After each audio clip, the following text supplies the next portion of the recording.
ভাই শুরু করেন। হ্যাঁ,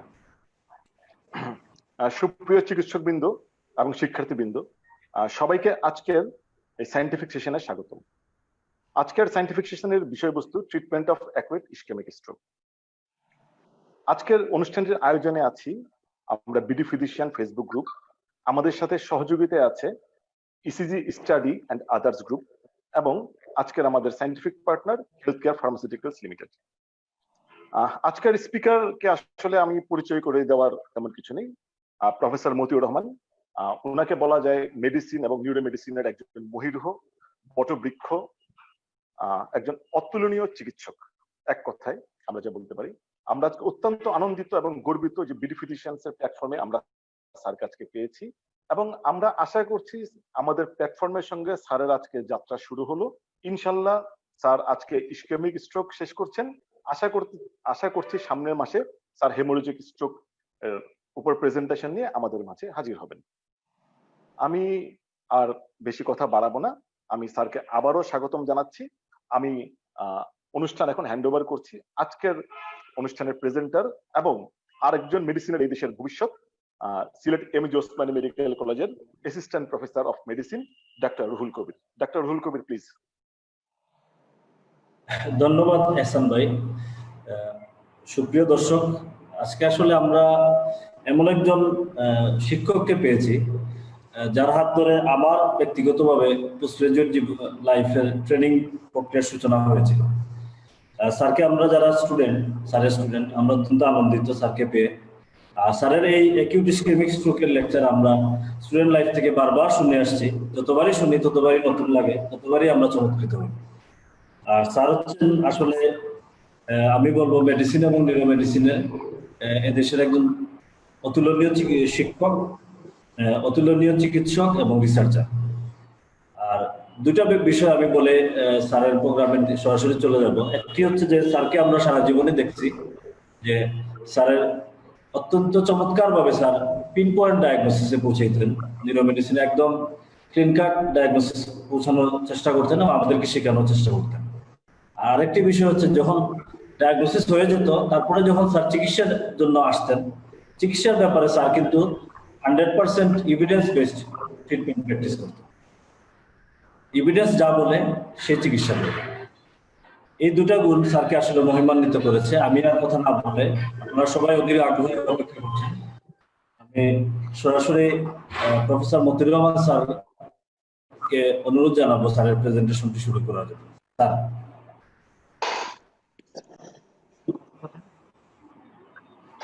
কথা বলতে শুরু করেছি।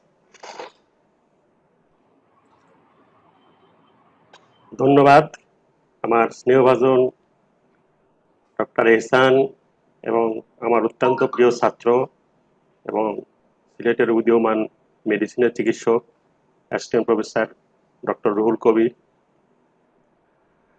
আমি বিডি ফিজিশিয়ান এবং আমার ডক্টর রুহুল কবিরকে ধন্যবাদ দেই যে এই সুযোগটা দেওয়ার জন্যে, যে স্ট্রোক চিকিৎসার ব্যাপারে একটু আলাপ করার জন্যে। কারণ আমরা তো সবার কাছে পৌঁছতে পারি না, অল্প কয়েকজন ছাত্র বা অল্প কয়েকজন আমার যারা ট্রেনিং তাদের কাছে পৌঁছতে পারি। এই প্ল্যাটফর্মের মাধ্যমে আজকে হয়তো আমি বাংলাদেশের সবার কাছে পৌঁছতে পারবো এবং আমরা আশা করতেছি যদি প্রত্যেক জেলায় কমপক্ষে একজন যদি চিকিৎসক ডিভোটেড হন যে স্ট্রোক চিকিৎসার জন্য উনি ওই জেলায় একটা সেন্টার খুলবেন, তাহলে বাংলাদেশে স্ট্রোক চিকিৎসা একটা বিপ্লব আসবে বলে আমি আশা করি। এখন পর্যন্ত স্ট্রোক চিকিৎসায় আমরা অনেক পিছিয়ে আছি বিদেশের তুলনায়। একটা উন্নত মানের সেন্টার শুধুমাত্র নিমস ছাড়া আর কোথাও তেমন নাই। আমরা চেষ্টা করতেছি গড়ে তোলার এবং আপনাদেরও এরকম আহ্বান জানাচ্ছি যেন আপনারা আজকের লেকচারের পরে যদি উদ্বুদ্ধ হন তাহলে কমপক্ষে প্রতিটা জেলায় একটা করে স্ট্রোক সেন্টার গড়ে তুলবেন। এটা আমরা আজকে আপনাদের সাথে আলাপ করবো হলো, পুরা স্ট্রোক আলাপ করতে পারবো না, শুধুমাত্র অ্যাকুট ইসকেমিক স্ট্রোক এর ম্যানেজমেন্ট নিয়ে আলাপ করব। প্রিভেনশনও বলতে পারবো না, আর হেমোরেজও বলতে পারবো না, অন্য আরো কিছু কিছু বিষয় আছে এগুলো বলতে পারবো না। অনেকগুলো ব্যাপার আছে স্ট্রোকের। একটা অংশ আলাপ করি একটা অংশ আলাপ করলে আপনারা একটা ধারণা পেয়ে যাবেন। স্ট্রোকটা হাউ ইট ইজ সিরিয়াস, এটা 2019 সালে ল্যান্সেটে আসছে যে আপনার stroke is the leading cause of mortality and morbidity, মানে স্ট্রোক হলো পৃথিবীতে, সারা পৃথিবীতে 1 নম্বর কজ অফ ডেথ এবং ডিসএবিলিটি। এবং থার্ড ওয়ার্ল্ড কান্ট্রিতে স্ট্রোকের ইনসিডেন্সটা দিন দিন আরো বাড়তেছে, যদিও ফার্স্ট ওয়ার্ল্ডে এটা ধীরে ধীরে ডিক্রিজ করতেছে। সেই জন্যে আমাদের দেশের জন্য এটা খুবই গুরুত্বপূর্ণ স্ট্রোকের চিকিৎসাটা। এখানে আমি প্রথমে একটা জিনিস আপনাদের দৃষ্টি আকর্ষণ করি, সেটা হলো স্ট্রোক হওয়ার পরপরই আমরা গুরুত্ব দেই না তেমন, অনেক দেরি করে চিকিৎসকের কাছে আসি। কিন্তু দেখেন এখানে 1 মিনিটে, ইচ মিনিট 1.9, দ্যাট ইজ 19 লক্ষ নিউরন প্রতি মিনিটে মারা যায়। তাহলে যত তাড়াতাড়ি এটার সঠিক চিকিৎসাটা দেওয়া যায় তত তাড়াতাড়ি আউটকামটা ভালো হয়।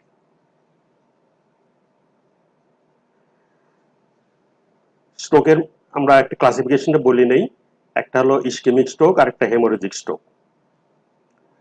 ইসকেমিক স্ট্রোকের থ্রম্বো এম্বলিকও হতে পারে, আবার শুধুমাত্র এম্বলিকও হতে পারে। আমরা আজকে ইসকেমিক স্ট্রোক নিয়ে আলাপ করতেছি।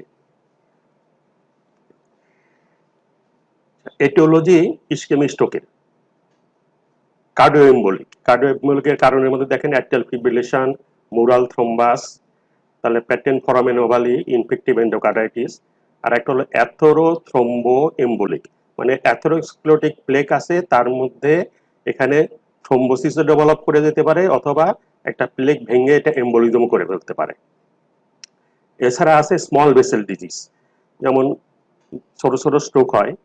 এটা হলো যে ছোট ছোট ভেসেল আছে, আপনারা জানেন যে লেন্টিকুলেট ব্রাঞ্চগুলো আছে বা আরো ছোট ব্রাঞ্চগুলো আছে, এগুলোতে হাইপারটেনশন, ডায়াবেটিস, ভাস্কুলাইটিস এইসবে ব্লাড ভেসেলের মধ্যে কিছু চেঞ্জ হয়, হওয়ার ফলে ওই এরিয়াটা ব্লক করে ফেলে, ব্লক করে স্ট্রোক হয়। লাস্ট হলো ভেনাস স্ট্রোক। আজকে আমরা ভেনাস স্ট্রোকটা আলাপ করতে পারবো না, আমরা এই প্রথম দিকগুলো আলাপ করব। স্ট্রোকের ডেফিনেশনটা আপনারা যেটা পড়ে আসছিলেন, এটা 1978 এর ডেফিনেশন। এই ডেফিনেশনটা এখনো চলতেছে, বাদ পড়ে নাই। তবে that definition was time based, এটা সায়েন্সের সাথে কন্ট্রাডিক্টরি। সায়েন্সের সব ডেফিনেশন হওয়া উচিত টিস্যু বেসড, প্যাথোলজি বেসড। তো এই হিসাবে আমরা শুধু ইসকেমিক স্ট্রোকের ডেফিনেশনটা আজকে আপনাদের একটু বলি। Stroke is a neurological impairment caused by a disruption in blood supply to a region of the brain. তার মানে হলো একটা নিউরোলজিক্যাল ডেফিসিট থাকবে। নিউরোলজিক্যাল ডেফিসিট আপনারা বুঝেন, যেমন হঠাৎ করে কথা বলতে পারে না, এটা ডেফিসিট। কথা বলতে পারে না, এটা নিউরোলজিক্যাল ফাংশন। হঠাৎ করে চোখে দেখে না, এটাও নিউরোলজিক্যাল ডেফিসিট হতে পারে। হঠাৎ করে এক সাইড অবশ হয়ে গেল, এটা একটা নিউরোলজিক্যাল ডেফিসিট। তাহলে এগুলো হলো নিউরোলজিক্যাল ডেফিসিট। এখন আমরা যেহেতু টিস্যু বেসড ডেফিনেশনটা যাচ্ছি, এটা বলা হয় 21st সেঞ্চুরি ডেফিনেশন। এটাতে ইনফাকশন, আমরা তাহলে আগে ইসকেমিকটা বলে নেই, তাহলে টিআইএ বললে পারে তখন ডিফারেন্সটা বোঝা যাবে। টিআইএ আর ইসকেমিক স্ট্রোক, এই ডিফারেন্সটা আগে পরিষ্কার অত বোঝা যেত না। এখনকার ডেফিনেশন অনুযায়ী টিআইএ আর ইসকেমিক স্ট্রোকের ডেফিনেশনটা পরিষ্কার বোঝা যাবে। সেটা কি, যে টিআইএ তে আপনার ইসকেমিয়া হবে কিন্তু কোনো ইনফেকশন হবে না। আগে ছিল যে 24 আওয়ার্সে কম থাকবে আর 24 আওয়ার্সের বেশি থাকবে, কিন্তু এখন হলো যে in case of TIA there is a ischaemia but no infection, আর ইসকেমিক স্ট্রোকে ইনফেকশন থাকবে। সেটা কি, infection in the brain, spinal cord or retina attributable to ischaemia based on. কিভাবে আমরা বুঝবো যে এখানে আপনার ইসকেমিয়ার জন্যই হয়েছে, অন্য কোনো কারণে নিউরোলজিক্যাল ডেফিসিট হলে সেটা স্ট্রোক না। তাহলে সেটা বুঝবো আমরা, একটা হলো প্যাথোলজিক্যাল, একেবারে বায়োপসি করে যদি দেখি যে এখানে ইনফেকশন আছে, অথবা ইমেজিং। ইমেজিং আপনার বিভিন্ন হতে পারে, সিটি স্ক্যান হতে পারে, এমআরআই এর বিভিন্ন মডালিটিস আছে। তবে ইমিডিয়েটলি আপনার স্ট্রোক আমরা পরে বুঝবো যে একটা মডালিটি আছে DWI, এমআরআই এর একটা সিকোয়েন্স আছে, DWI চট করে ধরা যায় উইদিন মিনিটস। দ্বিতীয় ডেফিনেশনটা এখনো দেখুন রাখা হয়েছে, clinical evidence of cerebral spinal cord or retinal focal ischemic injury based on symptoms persisting more than 24 hours or leading to death, and vascular etiology ছাড়া অন্য আদার এটিওলজি এক্সক্লুড করতে হবে। কিছু কিছু রিস্ক ফ্যাক্টর আছে যেগুলোতে কিনা স্ট্রোকের সম্ভাবনা বাড়িয়ে দেয়। অ্যাজ ফর এক্সাম্পল, কিছু আছে মডিফাই করা যায়, কিছু পার্শিয়ালি মডিফাই করা যায়, কিছু একেবারেই মডিফাই করা যায় না। যেমন এগুলো modifiable: hypertension, smoking, diabetes, asymptomatic carotid stenosis, atrial fibrillation, hyperlipidaemia, sickle cell disease এবং অন্যান্য কার্ডিয়াক ডিজিজ। এগুলো সবগুলোই চিকিৎসাযোগ্য, সুতরাং এগুলো মডিফাইবল। পোটেনশিয়ালি মডিফাইবল: পুরোপুরি মডিফাই করা যায় না, কিন্তু পোটেনশিয়ালি মডিফাই করা যায়। যেমন obesity, physical inactivity, poor diet, nutrition, alcohol abuse, drug abuse, hyper coagulability, hormone replacement therapy, oral contraceptive এবং ইনফ্লামেশন। আর নন মডিফাইবল, আপনি এগুলো মডিফাই করতে পারবেন না কোনো চিকিৎসার দ্বারাই বা কোনোভাবেই, কোনো ম্যানিপুলেশনের দ্বারাই মডিফাই করা যাবে না। যেমন age, sex, ethnicity and family history, এগুলো আপনাকে মেনে নিতে হবে যে এই ঘটনা থাকলে এটা আপনার আছেই।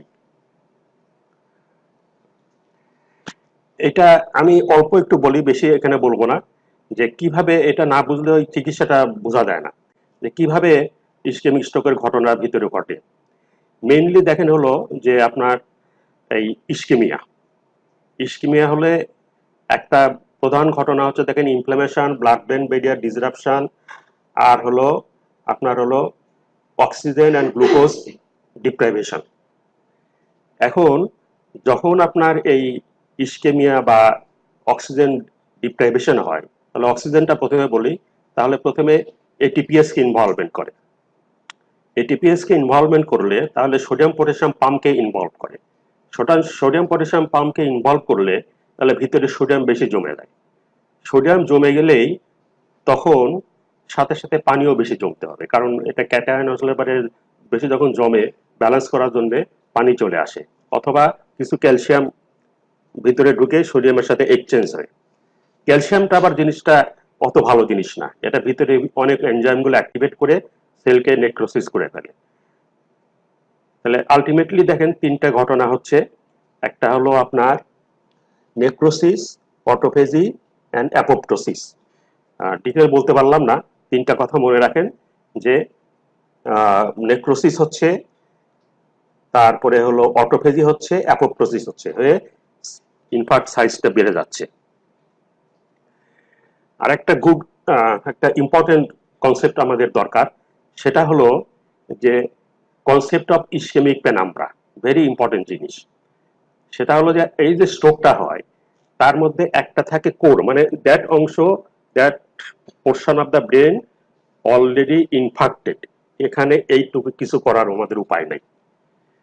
এই যে তারপরে একটা বিরাট অংশ দেখেন, দেখা যাচ্ছে যে বিরাট অংশ, দেখানোর কোন উপায় আছে? এই যে বিরাট একটা অংশ, এইটা কোর, এই বিরাট অংশটা হলো আপনার পেনাম্ব্রা। তার মানে এই অংশটা এখনো ইসকেমিক, কিন্তু ইনফাকশন হয় নাই। যদি আমরা সঠিক সময় এই ট্রিটমেন্টটা শুরু করতে পারি, তাহলে আমরা পেনাম্ব্রাকে আমরা সেভ করতে পারবো। আর যদি না করি তাহলে ঘটনা দেখেন, এই ছোট্ট কোর্স ছিল কি বড় হয়ে গেল। আমরা এই চেষ্টাই করব আজকে যে কিভাবে এই পেনাম্ব্রাকে সেভ করা যায়।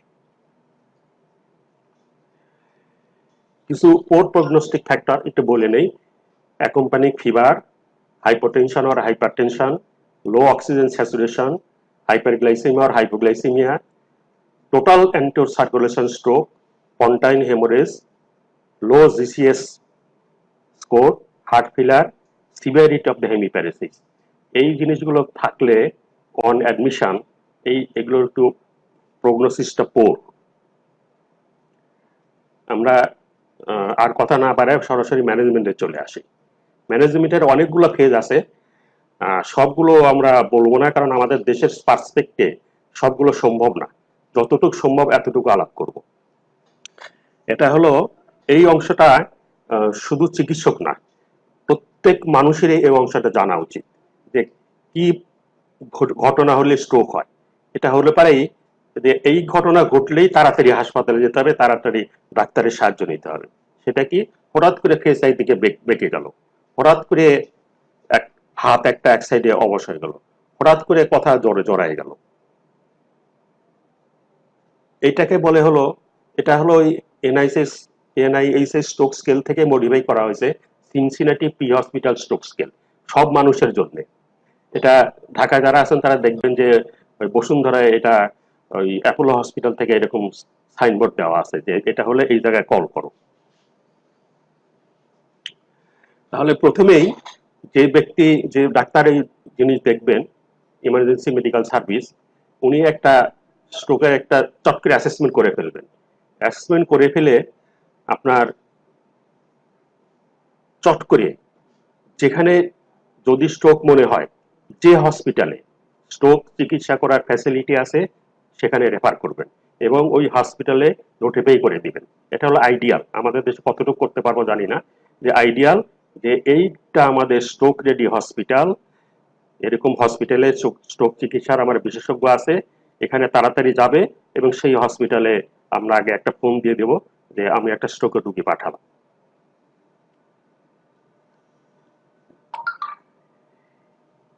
এখন কোন ধরনের হসপিটাল এই ধরনের যেখানে আমি এটা পাঠাবো, সেটার বিভিন্ন ক্যারেক্টার আছে।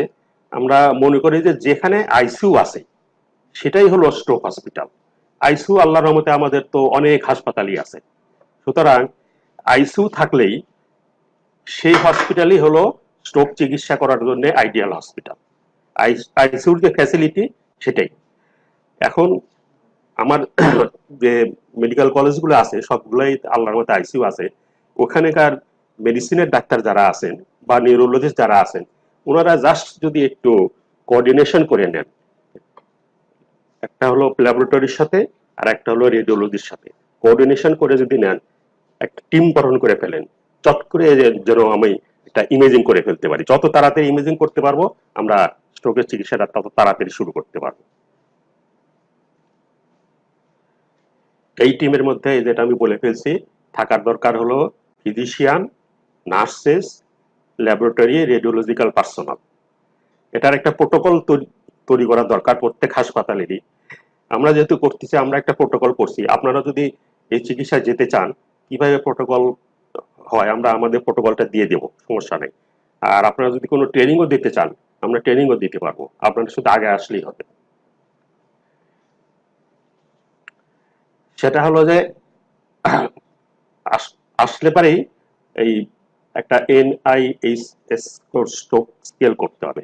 স্কেল আমাদের দেখেন 1 থেকে 42, 1 to 4 হলো মাইনর স্ট্রোক, 5 to 15 হলো মডারেট স্ট্রোক, আর 16 to 20 হলো moderate to severe, 21 to 42 severe stroke. These are the stroke mimics, exclude করতে হয়।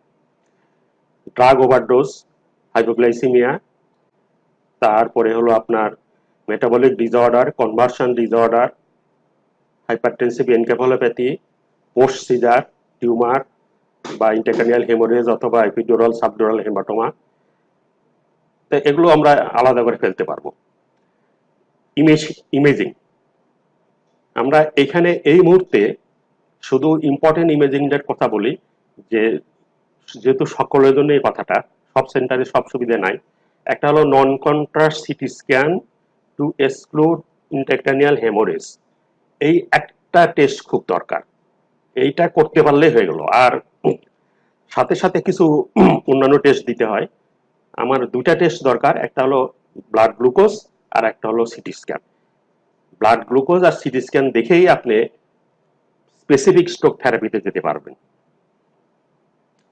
এই যে আমরা আদার টেস্ট লিখছি, কার্ডিয়াক ট্রোপনি নাই, ওই সাথে সাথে ব্লাড টেনে এনে এগুলো পাঠাই দিলে কিন্তু ট্রিটমেন্ট শুরু করার জন্য আপনার এগুলো দেখার জন্য জরুরি না, ট্রিটমেন্ট আগেই শুরু করে দিতে পারবেন। এখন আমি স্পেসিফিক ট্রিটমেন্টে যাওয়ার আগে কিছু সাপোর্টিভ কেয়ার বলি। সব হাসপাতালে হয়তো আমরা ওই স্পেসিফিক ট্রিটমেন্ট দিতে পারবো না, কিন্তু সাপোর্টিভ কেয়ারও যদি দেওয়া যায়, তারপরেও দেখা গেছে যে সাধারণ স্ট্রোক থেকে যদি আর্লি তাদের জন্য স্পেশালি একটু আলাদা করে সাপোর্টিভ কেয়ার দেওয়া যায়, তাদের আউটকামও ভালো হয়। 25% of patients may have a neurological worsening during first 24 to 42 hours. এই জন্য স্ট্রোক ইউনিটটা আমরা বলছি। আর নার্সিং করতে হবে হেড টিল্ট আপ।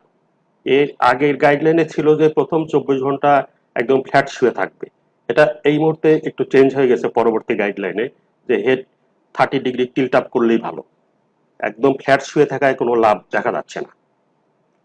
আর মনিটরিং করতে হবে, ইম্পর্টেন্ট মনিটরিং হলো লেভেল অফ কনসাসনেস আর আপনার হলো হার্নিয়েশন। এটা বোঝা যায়, যারা আপনারা মেডিসিনের ছাত্র বুঝতে পারতেছেন যে সিএস এর প্রেশার বেড়ে যাচ্ছে কিনা, এটা মনিটর করলেই হয়, ক্লিনিক্যালি মনিটর করলেই হয়। আইসিইউতে তারা তো একদম আরো ভালোভাবে মনিটর করতে পারে। নেক্সট হলো যদি পেশেন্ট আনকনশাস হয় তাহলে এয়ারওয়ে ভেন্টিলেশন এবিসিটা করতে হবে। এয়ারওয়ে আপনি দেখে নিলেন ফরেন বডি আছে কিনা, ডেঞ্চার আছে কিনা, টাং ফলব্যাক আছে কিনা এগুলো। Patient who exhibit A decreasing level of consciousness or signs of brainstem dysfunction are candidates of elective intubation. Other indication হলো হাইপোক্সিয়া যদি 60% এর নিচে থাকে আপনার পার্শিয়াল প্রেসার অফ অক্সিজেন, অথবা যদি partial pressure of carbon dioxide 50 উপরে থাকে। আর এটা এখনই বলার দরকার নাই যে অনেক দিন ধরে থাকলে আপনার ট্রাইকোস্টমি করা লাগে অনেক সময়। সাপ্লিমেন্টাল অক্সিজেন একটা ইম্পর্টেন্ট জিনিস। Oxygen is toxic to brain, সুতরাং সাপ্লিমেন্টাল অক্সিজেন তখনই দিবেন যদি দেখা যায় স্যাচুরেশন 94 এর নিচে। আমাদের 94 কমপক্ষে মেনটেন করতে হবে। 94 এর নিচে থাকলে oxygen, otherwise no supplemental oxygen. Hyperbaric oxygen আগে একসময় বলা হতো, কিন্তু এটাও ঠিক হচ্ছে না, হাইপারবেরিক অক্সিজেনও দেওয়া যাবে না, কারণ oxygen is toxic to brain, আমরা বলে আসছি। Cardiac monitoring at least for 24 hours. আর যদি কোনো অ্যারিথমিয়া থাকে বা কোনো কনকমিটেন্ট যদি কার্ডিয়াক ডিজিজ থাকে তাহলে সেই অনুযায়ী পরবর্তী ব্যবস্থা। আর সোয়ালিং করতে পারে কিনা সেই অনুযায়ী এটা ব্যবস্থা নিতে হবে। Early mobilisation and early physiotherapy, এটা আমরা আর একটু পরে ডিটেল বলবো। মানে যত তাড়াতাড়ি মোবিলাইজ করা যায় পেশেন্ট তত ভালো, তবে 24 আওয়ার্সের মধ্যে কোনো ফিজিওথেরাপি স্টার্ট করা যাবে না। ভলিউম আগে আমরা দিতাম, এটা ভলিউম বাড়ানোর জন্য ওষুধ দেওয়া হইতো, এটা ভুল, এটা আপনারা কখনো করবেন না, ভলিউম বাড়ানো যাবে না। আমাদের আইডিয়া হবে ইউভলিমিয়া। তবে যেহেতু এই ধরনের পেশেন্টদের, স্ট্রোক পেশেন্টদের ডেভেলপ করে, হাইপোনাট্রিমিয়া ডেভেলপ করে, তাহলে আমরা দেব নর্মাল স্যালাইন। হাইপোটনিক কোনো স্যালাইন দেব না, হাইপারটনিক কোনো স্যালাইনও দেব না, আইসোটনিক স্যালাইন দেব, এবং 3 লিটার পার ডে। টেম্পারেচার, এটা ভেরি ইম্পর্টেন্ট। টেম্পারেচার দেখা গেছে যে টেম্পারেচার বেশি থাকলে আউটকাম খারাপ, সুতরাং টেম্পারেচার আমাকে নর্মাল রাখতে হবে, সেটা যেভাবে রাখা যায়। ইনফেকশন থাকলে ইনফেকশন, আর যদি কার কিছু না থাকে শুধু অ্যান্টিবায়োটিক প্যারাসিটামল দিয়েও টেম্পারেচার কমায় রাখতে হবে। প্রত্যেক রোগীরই ডিসপেজিয়া স্ক্রিনিং করতে হয়, যেটা আমরা বলে আসছি, যে খেতে পারে না তাকে আমরা দেব, প্রথমে নাজোফ্যারিঞ্জাল টিউব দিয়ে, রাইস টিউব দিয়ে খাওয়াবো। আর একেবারেই যদি কোনো পেশেন্ট যদি দেখা যায় যে সলিং রিফ্লেক্স আসতেছেই না, এটা পরবর্তীতে অন্য ব্যবস্থা করতে হবে, এবং to maintain the oral hygiene. Nutrition 7 দিনের মধ্যে সাধারণত অরাল ফিডিং শুরু করা যায়, যদি না যায় তাহলে এই ব্যবস্থা। ডিপ ভেইন প্রোফাইল্যাক্সিস, এটা একটা বড় ডিবেটেবল সমস্যা। সাধারণত লো মলিকুলার হেপারিন আগে বলা হতো যে অনেকদিন বেড রিডেন থাকলে আমরা ইসকেমিক স্ট্রোকের বেলায় এটা অ্যাডভাইস করতেছি না। ইমোবাইল পেশেন্ট হলে আমরা ইন্টারমিটেন্ট নিউম্যাটিক কম্প্রেশন বলতেছি, দ্যাট ইজ বেস্ট। আর হাইড্রেশন মেনটেন করা, অ্যাসপিরিন দেওয়া, এগুলোই হলো আমার ডিপ ভেইন থ্রোম্বোসিস প্রোফাইল্যাক্সিসের জন্য যথেষ্ট। ইলাস্টিক কম্প্রেশন এটাও বা স্টকিং এটা দরকার নেই, তবে শুধুমাত্র ইন্টারমিটেন্ট নিউম্যাটিক কম্প্রেশন এটা পাওয়া যায়, আমাদের দেশেও আছে, এটা ব্যবহার করতে পারেন। অ্যানাদার ইম্পর্টেন্ট থিং হলো ডিপ্রেশন, পোস্ট স্ট্রোক ডিপ্রেশন থাকে। স্ট্রোক, প্রত্যেকটা স্ট্রোক পেশেন্টকে বাড়ি যাওয়ার সময় অবশ্যই সাইকিয়াট্রিস্ট দিয়ে এভালুয়েশন করে ডিপ্রেশন আছে কিনা দেখে সেই অনুযায়ী ব্যবস্থা নিতে হবে। আদার হলো, এগুলো আপনারা জানেন, regular skin assessment to minimize and eliminate skin friction, to minimize skin pressure, to provide appropriate support to surfaces, to avoid excessive moisture, and to maintain adequate nutrition and hydration to prevent skin breakdown, that is pressure soak. Regular turning, good skin hygiene and use of specialized mattresses এগুলো ব্যবহার করা যায়। Patient and families to be directed to a palliative care, মানে যেটা মনে করেন খুব ভালো হবে না, সেই পেশেন্টদের আত্মীয় স্বজনদের ডেকে নিয়ে এসে তাদের কিভাবে বাড়িতে এইসব কেয়ারগুলো নেওয়া যায় এটা শিখাই দিতে হবে। রুটিন ইউজ অফ প্রোফাইলেপটিক অ্যান্টিবায়োটিক আমরা অ্যাডভোকেট করি না। যদি আপনি ইনফেকশন দেখেন তখন দিবেন, আগেই কোনো অ্যান্টিবায়োটিক শুরু করবেন না। রুটিন প্লেসমেন্ট অফ ইন্ডোলিং ক্যাথেটার এটাও আমরা অ্যাভয়েড করতে চাই।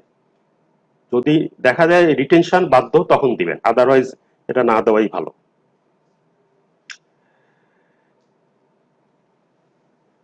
কার্ডিয়াক ইভালুয়েশন আমরা বলছি যে বেশ কিছু স্ট্রোকের পেশেন্টের একই সঙ্গে কার্ডিয়াক এমআই বা ইসকিমিয়া ডেভেলপ করে, সুতরাং এটা বা অ্যারিথমিয়া ডেভেলপ করে, সুতরাং এই ইভালুয়েশনটা খুবই জরুরি।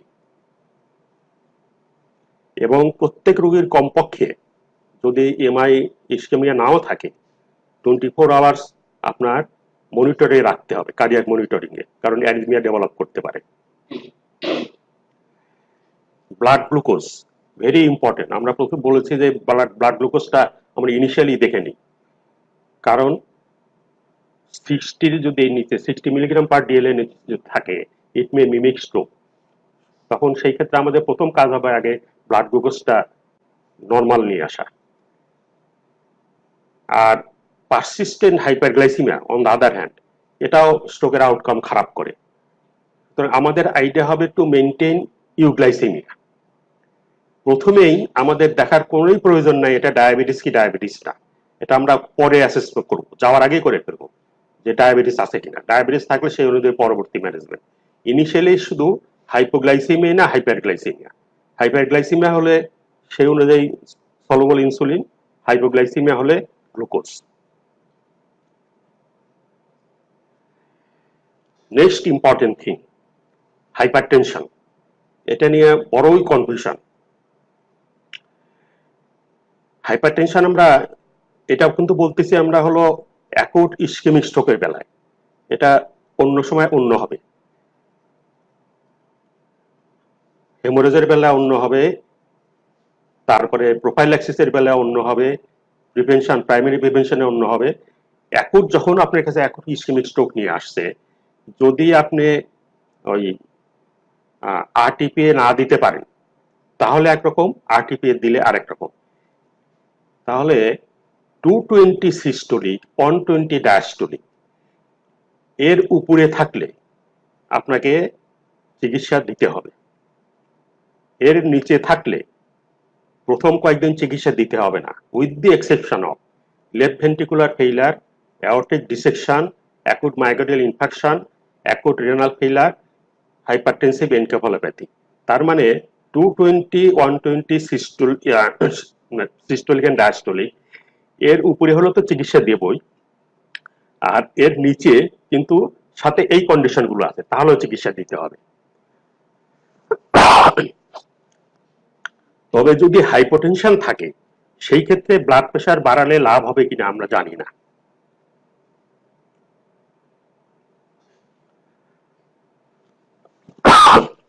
এখন হাইপারটেনশন আছে, আমরা মনে করতেছি এখন আমরা করব, তাকে রিপারফিউশন থেরাপি দেব। ইন দ্যাট কেস 185/110 এর উপরে থাকলেই ব্লাড প্রেশারটা কমায় ফেলতে হবে। আমরা সাধারণত ল্যাবেটালল দিয়ে কমাই 10 to 20 milligram IV over 1 to 2 minute slowly দিবেন। এটা পরে রিপিটও করা যেতে পারে। এছাড়া নিকারডিপিন আছে, আরো অন্যান্য ওষুধ আছে, আমাদের দেশে পাওয়া যায় না, তবে এই ল্যাবেটালল দিয়েই আমরা চেষ্টা করব। যদি আপনি 185/110 এর নিচে বিপি নামাতে না পারেন, আইভি অল্টিপ্লেস, দ্যাট ইজ স্পেসিফিক চিকিৎসা যেটা রিপারফিউশন থেরাপি, এটা দেওয়া করা যাবে না।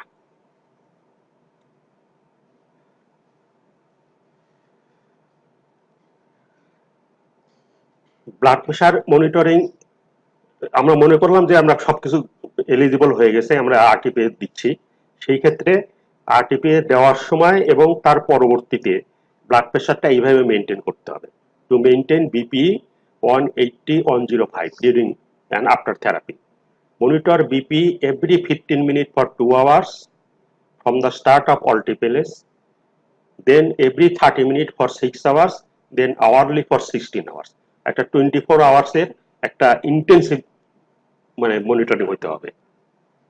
ইফ সিস্টোলিক বিপি 180 বা 230 উপরে হয় এবং ডায়াস্টোলিক 105 বা 120 উপরে হয়, তাহলে ল্যাবেটালল আমরা যেটা বলছি ওইটাই। এটা ওই ট্রিটমেন্ট শুরুর মধ্যেও অথবা ট্রিটমেন্ট শেষ হয়ে গেল এরপরও যদি এসে বেড়ে যায় তাহলে এই শুরু করতে হবে। আমরা ট্রিটমেন্টটা 185/110 এইটা হলেই আমরা শুরু করতে পারবো। তারপরেও দেখা গেল বিপি বেড়ে গেছে, তখন এই ওষুধগুলো আবার রিপিট করা যাবে।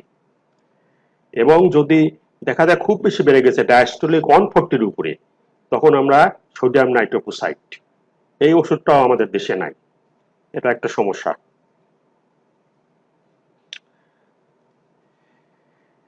Now the specific therapy IV alteplase. In patients eligible for IV alteplase, benefit is time dependent, যেটা আমরা বলে আসছিলাম, যত তাড়াতাড়ি দেওয়া যায় তত বেনিফিট, কারণ প্রতি মিনিটে 19 লক্ষ নিউরন মারা যায়, প্রায় 800 মাইল আপনার নিউরন সার্কিট নষ্ট হয়ে যায়। সুতরাং এটা যত তাড়াতাড়ি ট্রিটমেন্টটা দেওয়া যায় তত ভালো।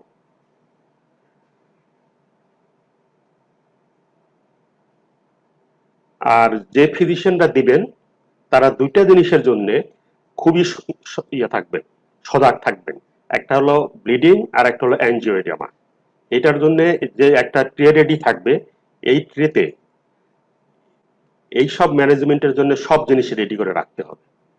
একটা ট্রে এমন ভাবে রেডি রাখতে হবে, ও একটা আইভি অল্টিপ্লেজের একটা ভায়াল সহ, এবং এই যে আপনার অ্যাঞ্জিওএডিমা ম্যানেজমেন্টের জন্য, ব্লিডিং ম্যানেজমেন্টের জন্য যেসব জিনিস প্রয়োজন, এই ট্রের মধ্যে সবকিছু থাকবে।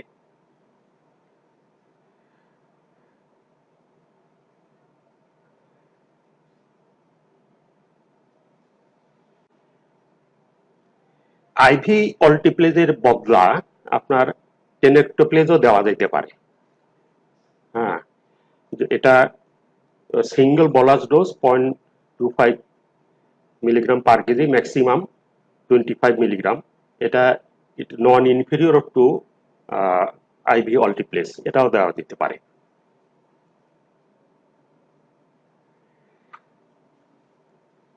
এটা আমরা যেটা বলছিলাম যে টাইম, আমরা একটা জিনিস শুধু মনে রাখেন, এটা সবগুলো মনে না রাখলেও চলবে, যে door to needle, DTN, door to needle.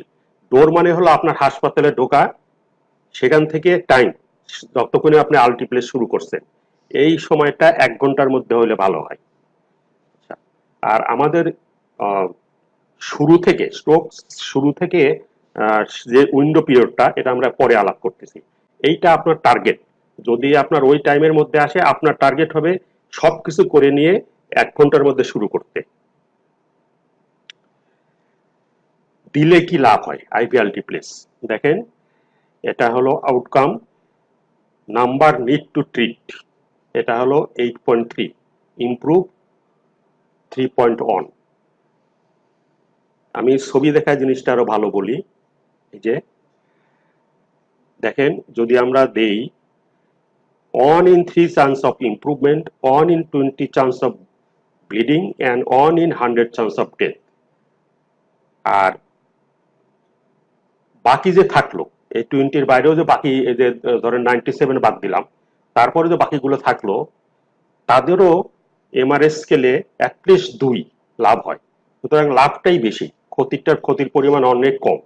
সুতরাং এটা নির্ভয়ে এটা আপনারা দিতে পারেন। যেটা আমরা একটু বলে আসছিলাম যে 1 ঘন্টায় দেখেন অনেক ঘটনা ঘটিয়ে দেয়। এটা হলো রিক্যানালাইজেশন রেট, এটা হয়তো আপনাদের না জানলেও চলবে। রিক্যানালাইজেশনটা গুড।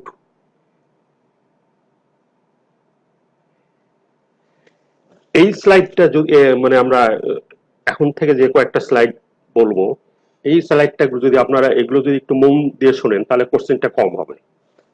তাহলে প্রথম হলো এলিজিবিলিটি, কাকে আমরা দেব? Eligibility criteria for IV alteplase. প্রথমে আমরা বলতেছি হলো 3 আওয়ার্স উইন্ডো পিরিয়ড। এই সময়ের মধ্যে দিতে পারলে সবচেয়ে ভালো রেজাল্ট পাওয়া যায়। এজ হলো দেখেন 18-র উপরে এবং 80-র উপরে বা 80-র নিচে। এজটা এখন আগে একটু 80-র নিচে বলতো, এজটা এখন রিল্যাক্সেশন হয়ে গেছে। সিভিয়ারিটি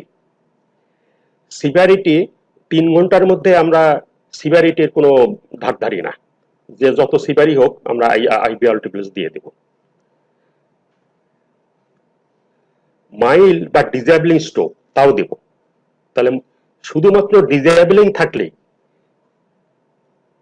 ডিসেবল মানে হলো যে মনে করেন যে মুখটা বাঁকা হয়ে গেছে, এটাও তো ডিসেবল, কথাটা জড়ায় গেছে, এটাও তো ডিসেবল, হাতটা একটু অবশ লাগতেছে, এটাও ডিসেবল। সুতরাং কোনো মাত্রায় ডিসেবিলিটি থাকলেই আমরা আইভি আলটিপ্লেস দেব। আর সিভিয়ারিটি যাই হোক 3 ঘন্টার মধ্যে আসলে আমরা দেব না, মানে 3 ঘন্টার মধ্যে আসলে আমরা আইভি আলটিপ্লেস দিতে পারবো। তবে 3 ঘন্টা থেকে 4.5 ঘন্টা সেকেন্ড যে উইন্ডো পিরিয়ড, এটার মধ্যে একটু কিছু প্রবলেম আছে, একটু মন দিয়ে শোনেন। যে এখানে পেশেন্ট 80 বছরের নিচে হতে হবে, তার ডায়াবেটিসের হিস্ট্রি থাকবে না এবং প্রায়র স্ট্রোকের হিস্ট্রি থাকবে না, এনআইএইচএস স্ট্রোক স্কেল 25-এর নিচে হতে হবে এবং যে অরাল অ্যান্টিকোয়াগুলেন্ট খায় না, এই ধরনের মানুষের বেলায় এটা দিতে হবে। যদিও কিছু রিল্যাক্সেশন আছে, সেটা আমরা পরে বলতেছি। এবং 1/3 অফ দা এমসিআই টেরিটরি, এর বেশি হওয়া যাবে না। আর আর্জেন্সি আমরা আগেই বলে আসছি, as early as possible. BP গাইডলাইনটা সেম।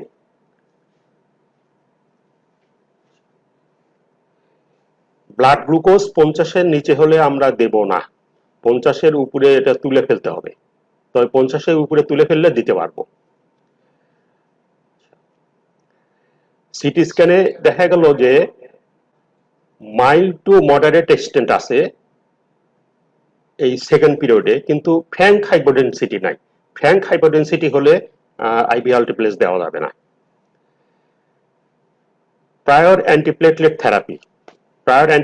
থেরাপি, এখানে কোনো সমস্যা না, মনোথেরাপি হলে দিতে পারেন, এমনকি ডুয়াল থেরাপিও যদি থাকে তাহলেও দেওয়া যায়, কিন্তু slightly increase risk of symptomatic intracranial haemorrhage. আমরা আমাদের সেন্টারে এই মুহূর্তে ডুয়াল অ্যান্টিপ্লেটলেটটা অ্যাভয়েড করতেছি। এন্ড স্টেজ রেনাল ফেলিওর যদি হয় তবুও আলটিপ্লেস দেওয়া যাবে, যদি অ্যাক্টিভেটেড পার্শিয়াল থ্রোম্বোপ্লাস্টিং টাইম যদি এলিভেটেড না হয়। এই ক্ষেত্রে এন্ড স্টেজ রেনাল ডিজিজও দেওয়া যাবে।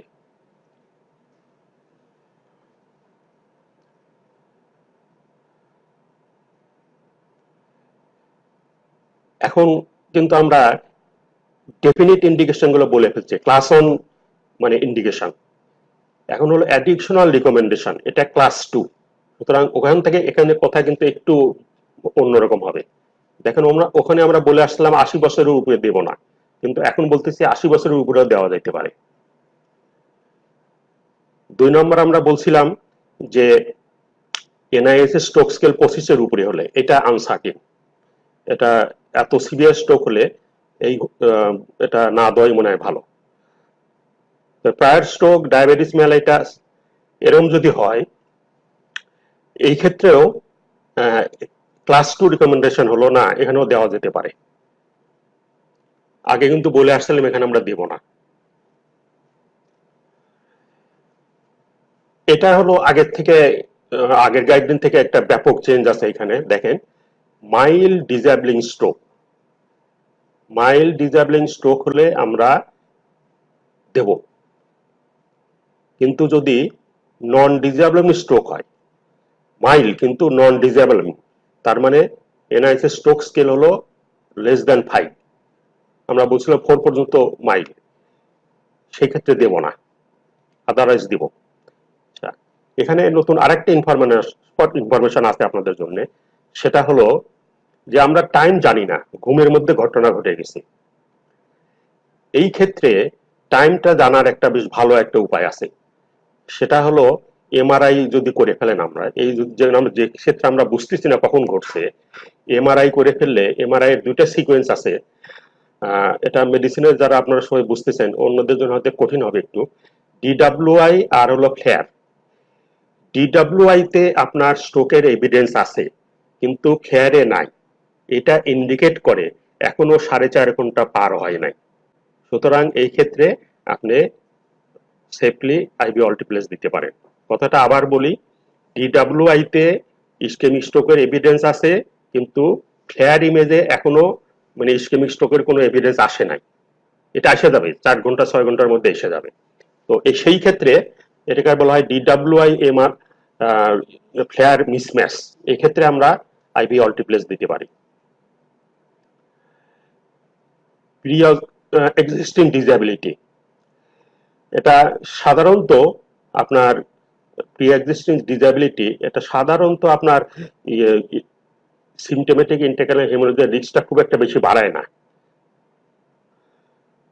সুতরাং এটা ডিসিশন নেওয়ার ব্যাপারে আপনার ফিজিশিয়ান প্লাস হলো পেশেন্টের আত্মীয় স্বজন সবার সাথে আলাপ করে, যে এখানে একটা আমাদের আছে, লাভ আছে, লাভটা যদিও অন্যান্য ক্ষেত্রের মতো অত বেশি হবে না, তারপরে একটা লাভ আছে। সুতরাং এটা একটা অপশন আছে, তারা যদি চায় এটা আমরা দিতে পারি।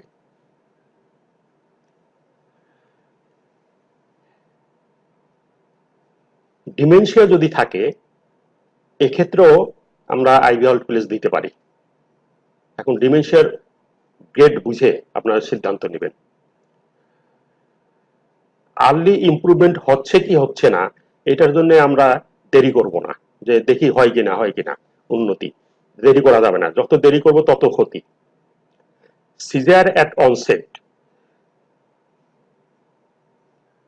এটা কন্ট্রাইন্ডিকেশন না, কিন্তু আপনি সিজার কন্ট্রোল করে দিয়ে দিতে পারবেন।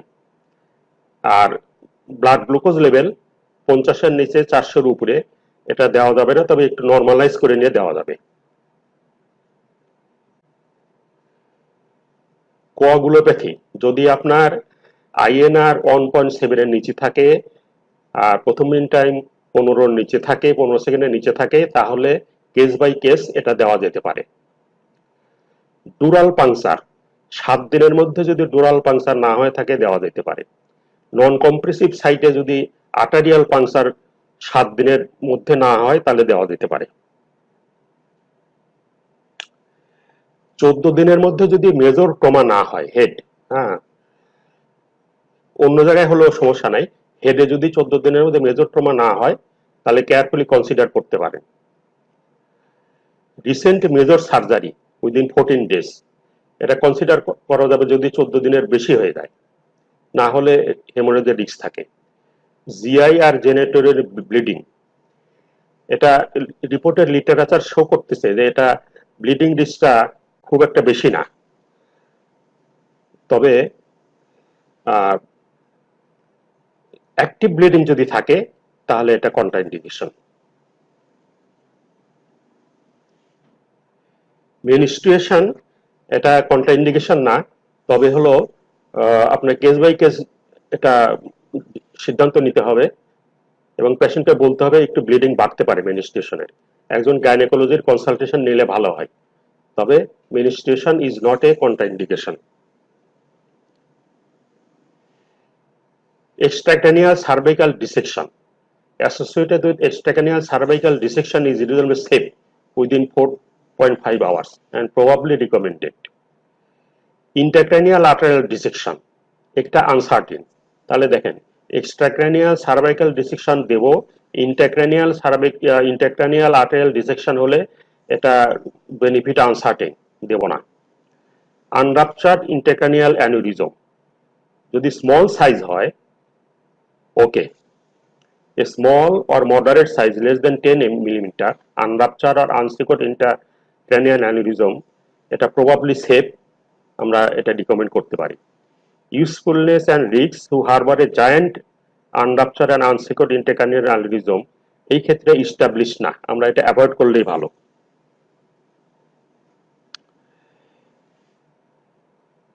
AVM unruptured and untreated intracranial vascular malformation usefulness and risks are not well established, সুতরাং এটা অ্যাভয়েড করলেই মনে হয় ভালো।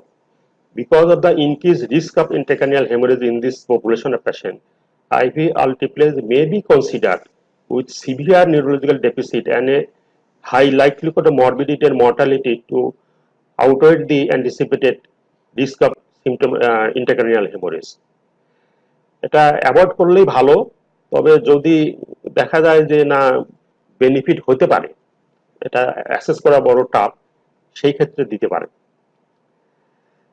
আর মাইক্রোব্লিড যদি থাকে, নাম্বার যদি 1 থেকে 10 হয়, এটা মাইক্রোব্লিড যদি সন্দেহ করেন আপনি সিটি স্ক্যানে দেখে তো দেখা যায় যে ছোট ছোট ব্লিড আছে, এটার জন্য এমআরআই এর একটা সিকোয়েন্স আছে, এটাকে বলা হয় হলো সাসসেপ্টিবল ওয়েটেড ইমেজ। পুরনো নাম ছিল যে গ্রেডিয়েন্ট ইকো ইমেজ, এখন বলা হয় সাসসেপ্টিবল weighted image.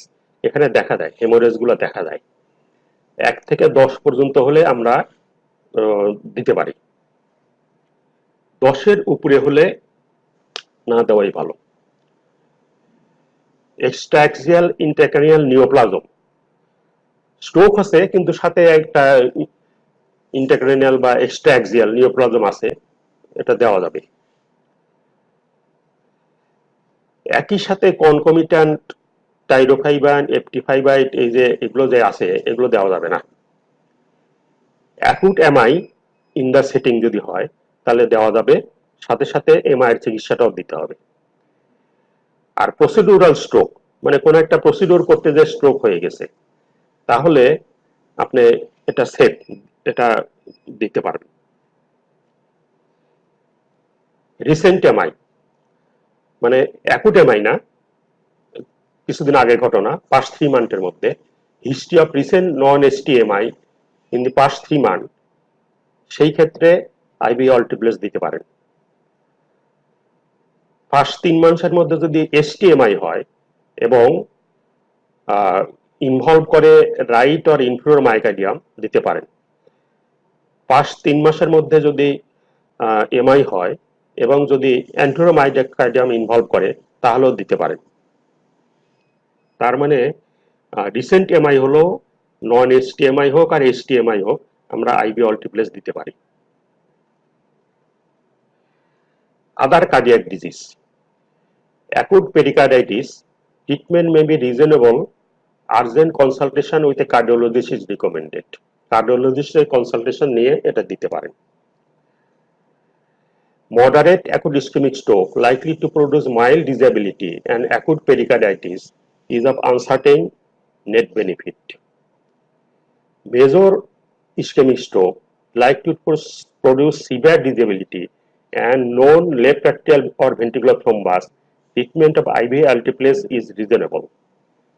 Moderate acute ischemic stroke to produce mild disability and non-left atrial ventricular thrombus, treatment is uncertain benefit. Major ischemic stroke likely to produce severe disability and cardiac myxoma, treatment দেওয়া যেতে পারে। Major ischemic stroke to produce severe disability and papillary fibroelastoma, treatment of IV alteplase may be reasonable. Systemic malignancy. Systemic malignancy হলে আপনার এটা বিবেচনা করতে হবে এই পেশেন্টের লাইফ এক্সপেক্টেন্সি কেমন। যদি মনে করেন যে তার লাইফ এক্সপেক্টেন্সি 6 মাসের উপরে তাহলে reasonable. Pregnancy, when the anticipated benefit of treating moderate or severe stroke outweighed the anticipated increased risk of uterine bleeding, এটা দেওয়া যেতে পারে যদি আপনি বেনিফিট চিন্তা করেন। তবে পোস্টপার্টাম পিরিয়ডের মধ্যে less than 14 days এটা এস্টাবলিশ না যে এটা বেনিফিট হবে কিনা। যদিও প্রেগন্যান্সিতে আপনি রিস্ক বেনিফিট চিন্তা করে দিতে পারেন, কিন্তু পোস্টপার্টাম 14 দিনের মধ্যে দেওয়া ঠিক হবে না। আর অপথ্যালমোলজিক্যাল condition, history of a diabetic hemorrhagic retinopathy or other hemorrhagic ophthalmic condition is reasonable or recommended.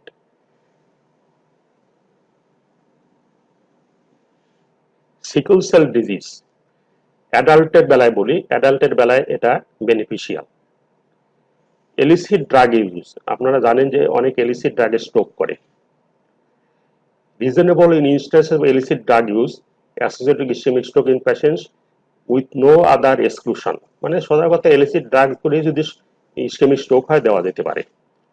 Stroke mimic, হ্যাঁ আপনি যদি দিয়ে ফেলেন ভয়ের কিছু নাই, তবে আপনার হেমোরেজটা অবশ্যই এক্সক্লুড করে দিতে হবে।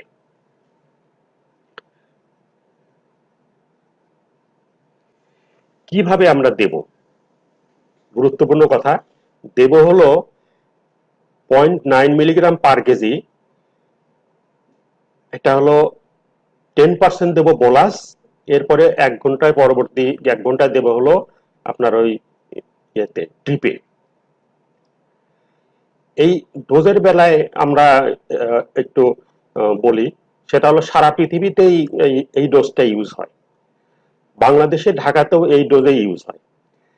তবে জাপানে বলেন, পাকিস্তানে বলেন, আরো 2-1টা কান্ট্রি আছে তারা একটু লো ডোজ ইউজ করে। আমরা আমাদের সিলেটের পার্সপেক্টে আমরা লো ডোজটা ইউজ করি, যেহেতু দেখতেছি যে জাপানে 0.6 milligram per KG body dose দিয়ে এটাতে তারা সমান বলতেছে, সেম বেনিফিট বলতেছে। এটা আমরা নজরুল এখানে আছে, আমরা যখন ইয়েতে ছিলাম ওই আনে এই এটা নিয়ে আলাপ করতেছিলাম, তখন এই কোশ্চেনটা করা হয়েছিল, ওনারা 0.6 এর বিরুদ্ধে কোনো কথা বলেন নাই, তবে ওনারা আসলে 9 দেওয়ার পক্ষে। আর ইন্ডিয়ান ফিজিশিয়ানদের সাথেও আমরা আলাপ করছি, ওনারা বলছে লেস রিস্ক লেস বেনিফিট, মানে 0.9 দিলে যেরকম বেনিফিট রিস্কটাও বেশি, 0.6 দিলে একটু বেনিফিট কম, রিস্কটাও কম। আর এগুলো আমরা আপনাদের বলে ফেলছি কিভাবে মনিটর করতে হবে।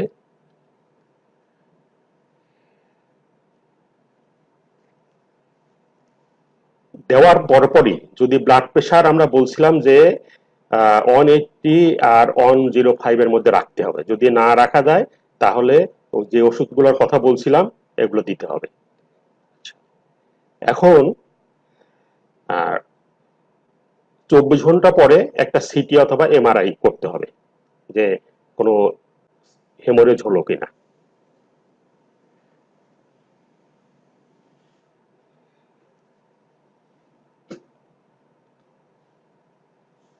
পোস্ট অল্টিপেস ট্রিটমেন্ট, মেইন কথাই হলো আমরা বারবার যেটা বলতেছি, যে কিছু জিনিস আমি বারবার বলতেছি, ব্লাড প্রেশার মেনটেন করা।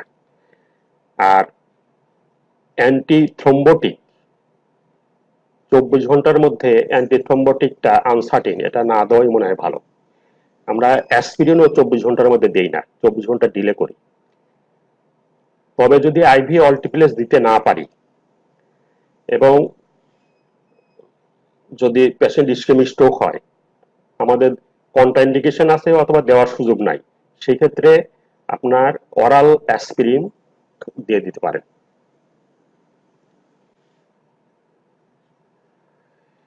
একটা কথা এখানে ইম্পর্টেন্ট যে আমরা আইভি অল্টিপ্লেস দিয়ে ফেলছি, কিন্তু সাথে তার অ্যাকুট এমআইও আছে। সেই ক্ষেত্রে হয়তো এটা কনসিডার করা যায় যে অ্যাসপিরিন।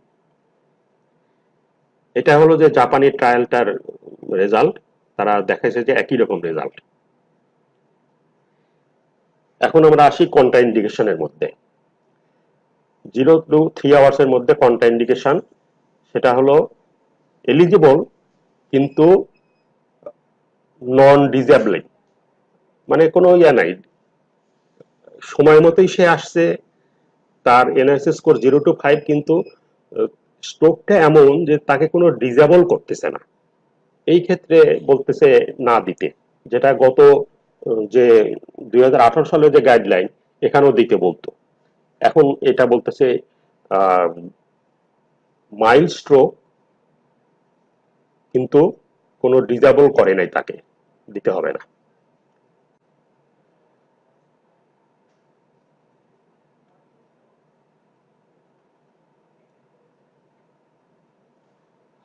আচ্ছা, এটা তো বলে ফেললাম। Patients who have unclear time of onset or unwitnessed symptoms of onset and in whom the time last known to be at best হলো 3 বা 4.5 ঘন্টার উপরে, টাইম যদি আপনি ঠিক না করতে পারেন, শুধুমাত্র ওই কন্ডিশনটা ছাড়া, ডিডব্লিউআই ফেয়ার মিসম্যাচ ছাড়া আপনি টাইম ঠিক করতে না পারলে দেওয়া ঠিক হবে না। সিটিতে যদি ইন্টারক্রানিয়াল হেমোরেজ হয় তাহলে দিবেন না। Insufficient evidence to identify a threshold of hypoattenuation severity or extent that affects the treatment response. These patients have a poor prognosis despite IV alteplase and a severe hypoattenuation defined as obvious hypodensity. এটা হলো যে severe হাইপোঅ্যাটেনুয়েশন, এই ক্ষেত্রে এটা benefit পাওয়া যায় না। Acute ischemic stroke who have had a prior ischemic stroke within 3 months, এটা মে বি হার্মফুল, এটা অ্যাভয়েড করা ভালো।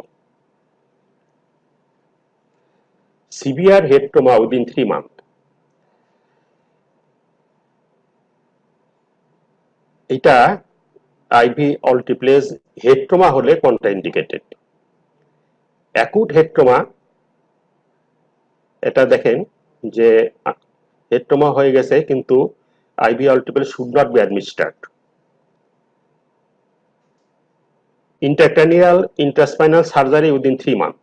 History of intracranial বা spinal surgery within prior 3 months, এটা potentially harmful, এটা contraindication. Subarachnoid hemorrhage, contraindication. GI malignancy bleeding within 21 days, contraindication. Coagulopathy, contraindication. যদি না আপনার প্লেটলেট কাউন্ট 1 লাখের উপরে হয়, যদি না আপনার INR 1.7 এর নিচে হয়, যদি না অ্যাক্টিভেটেড পার্শিয়াল থ্রম্বোপ্লাস্টিন টাইম 40 সেকেন্ডের নিচে হয়, যদি না প্রথম মিন টাইম 15 সেকেন্ডের নিচে হয়, এই সব ক্ষেত্রে দেওয়া যাবে না, এর বেশি হলে দিবেন না। Without history of thrombocytopenia, alteplase can be initiated before availability of platelet count, কিন্তু প্লেটলেট কাউন্ট আসার সাথে সাথেই যদি 1 লাখের নিচে হয় বন্ধ করে দিতে হবে।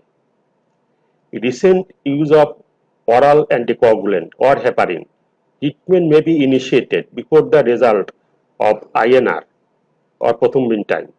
INR যদি 1.7 এর উপরে হয় ডিসকন্টিনিউ করে দিবেন, প্রথম মিন টাইম যদি 15 সেকেন্ডের উপরে হয় ডিসকন্টিনিউ করবেন, আর নিচে থাকলে কন্টিনিউ করতে পারেন। লো মলিকুলার ওয়েট হেপারিন, এটা যদি 24 ঘন্টার মধ্যে পেয়ে থাকে কন্ট্রাইন্ডিকেটেড। থ্রোম্বিন ইনহিবিটরস অথবা ফ্যাক্টর XA ইনহিবিটরস, এগুলো হলে পরে 48 আওয়ার্সের মধ্যে যদি দেওয়া হয়ে থাকে আগে, এটা না দেওয়াই ভালো।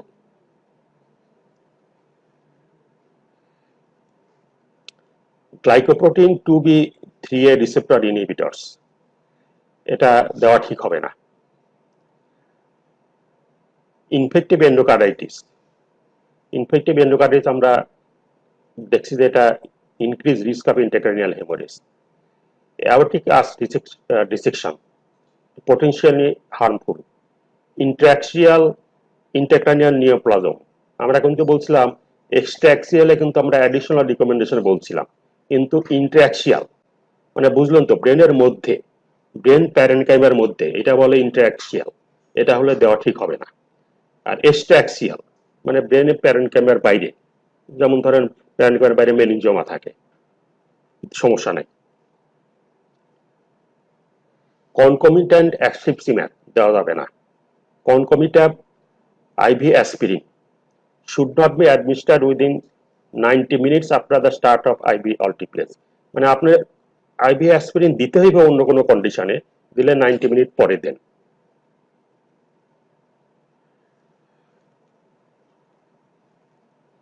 আমরা মনে হয় যে ইন্ডিকেশন কন্ট্রাইন্ডিকেশন গুলো বলে ফেলছি, যদি কোশ্চেন পরে থাকে তখন আমরা আলাপ করব। এখন যদি আপনার আইভি অল্টিপ্লেস দেওয়ার পরে বা দেওয়ার সময় যদি সিমটোমেটিক ইন্ট্রাক্র্যানিয়াল হেমোরেজ হয় বা সাসপেক্ট করেন, তাহলে স্টপ করে দিবেন। সিবিসি করবেন, প্রথমিন টাইম করবেন, অ্যাক্টিভেটেড পার্শিয়াল থ্রম্বোপ্লাস্টিন টাইম করবেন, ফিব্রিনোজেন লেভেল দেখবেন, and blood grouping for cross-matching করে নিতে হবে। ইমার্জেন্সিটি করব ক্রায়োপ্রেসিপিটেট অথবা আপনার প্লেটলেট কনসেন্ট্রেশন, ক্রায়োপ্রেসিপিটেটটা বাংলাদেশে পাওয়া কঠিন, অথবা ট্যানেক্সিমিক অ্যাসিড অথবা অ্যামাইনোক্যাপ্রিক অ্যাসিড। এছাড়া supportive therapy, temperature, glucose control, supportive therapy. তো আমরা যতগুলা দিছি আল্লাহর রহমতে এর মধ্যে এরকম বিপদে পড়ি নাই। এই বিপদটাও আমরা পড়ি নাই, কিন্তু যে কোনো মুহূর্তে পড়তে পারি, যে অরোলিঙ্গুয়াল অ্যাঞ্জিওইডেমা। সাথে সাথে আমরা এন্ডোটেকাল ইন্টিউবেশন করব এবং আপনার আইভি অল্টিপ্লেজ ইনফিউশনটা বন্ধ করে দেব, মিথাইল প্রেডনিসোলোন 125 মিলিগ্রাম দেব, অ্যান্টিহিস্টামিন দেব, এতে ডাইফেনহাইড্রামিন, র্যানিটিডিন, আর নেবুলাইজ করতে পারি। আর একটা ভালো ওষুধ আছে, এটা এখনো আমাদের দেশে অ্যাভেলেবল না, ইকাটিবান্ট, এটা একটা ভালো ওষুধ। আর হলো C1 এস্টারেজ ইনহিবিটর, এগুলো তো আমরা বলে লাভ নেই, আমাদের দেশে এগুলো নাই, তবু মনে রাখলেন আর কি যে এটা দেওয়া যায়। কমপ্লিকেশনের মধ্যে সবচেয়ে বড় কমপ্লিকেশন যেটা আমরা বলে, ইন্ট্রাক্র্যানিয়াল হেমোরেজ শিখে আসছেন আপনারা অ্যাঞ্জিওডেমা দেওয়ার সময়। এছাড়া স্ট্রোকের যে আর বড় কমপ্লিকেশন হলো, সেটা হলো ব্রেন সোয়েলিং, হয়ে ব্রেন হার্নিয়েশন, ডেঞ্জারাস কমপ্লিকেশন। এটা সবসময় মনিটর করতে হবে। এটা যদি দেখা যায় সন্দেহ হচ্ছে, এবং যদি এটা মেডিকেলি ম্যানেজমেন্ট করার চেষ্টা করব, মেডিকেলি ম্যানেজমেন্ট যদি না পারা যায় তাহলে সার্জিক্যাল কনসালটেশন।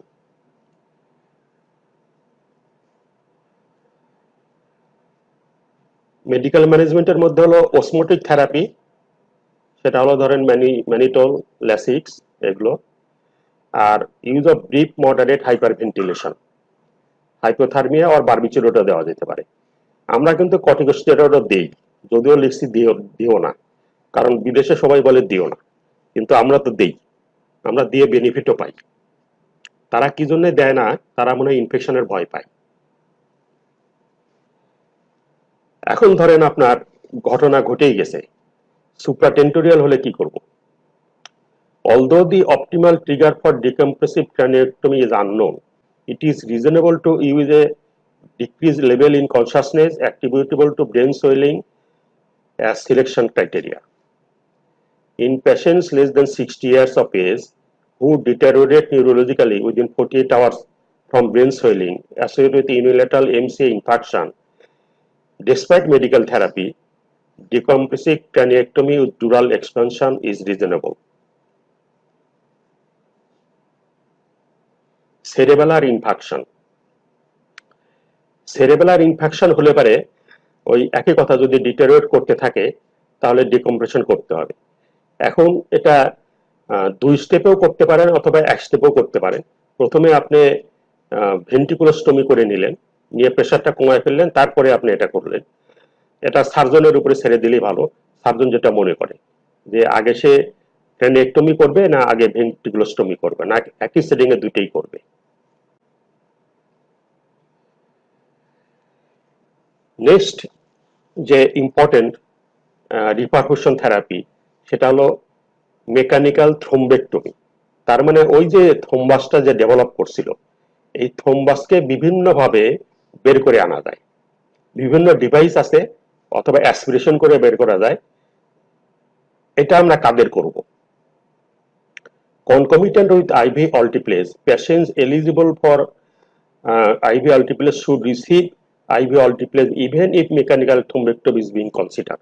কথা হলো যে যে আমরা মেকানিক্যাল থ্রোম্বেক্টমি করতে পারি এটা চিন্তা মাথায় আছে, কিন্তু প্রথমে আইভি alteplase দিয়ে দিতে হবে। If patient under consideration of mechanical thrombectomy, observation after IV alteplase to assess for clinical response should not be performed. যে এটা আমরা আগেই সিদ্ধান্ত নিয়ে ফেলছি যে ওই এটা থ্রোম্বেক্টমি করে ফেলবো, রেসপন্স হচ্ছে কিনা বোঝার দরকার নেই, কারণ যত তাড়াতাড়ি করা যায় তত ভালো। এটা থ্রোম্বেক্টমির জন্য পাঠিয়ে দেব। এখন থ্রোম্বেক্টমি কিছু ক্রাইটেরিয়া আছে, যাকে তাকে পাঠালে হবে না। 0 to 6 আওয়ার্স এটা হলো সবচেয়ে ইম্পর্টেন্ট পিরিয়ড। এইটা কোন পেশেন্টকে পাঠাবো? Direct aspiration thrombectomy as first pass mechanical thrombectomy is recommended কোন পেশেন্টের? এই যারা ফলোইং ক্রাইটেরিয়া ফুলফিল করবে। প্রি স্ট্রোক এমআরআই স্কোর যদি 0 to 1 হয়, 0 to 1 এর বেশি হলে এটা পাঠায় লাভ নাই। আর occlusion internal carotid artery or M1, এটা এখন কেউ M2 বা M3 পর্যন্ত করতে পারে। এজ 18-র উপরে হতে হবে। এনআইএসএস স্কোর অবশ্যই 6 এর নিচে হতে হবে, 6 এর উপরে হতে হবে। 6 এর নিচে হলে খুব খারাপ, করা যাবে না। আর একটা অ্যাসপেক্ট স্কোর আছে, এই জিনিসটা আমি তো এখন সময় পাচ্ছি না বোঝানোর। অ্যাসপেক্ট স্কোর হলো যে ওই সিটি স্ক্যান দেখে বা এমআরআই দেখে ওই বিভিন্ন পয়েন্ট আছে, বিভিন্ন পয়েন্টের উপরে পয়েন্ট দিয়ে এটা 10 পর্যন্ত, এটা 6 এর উপরে হইতে হবে। 6 এর নিচে হলে খুব খারাপ, এটা থ্রোম্বেক্টমি করা যাবে না।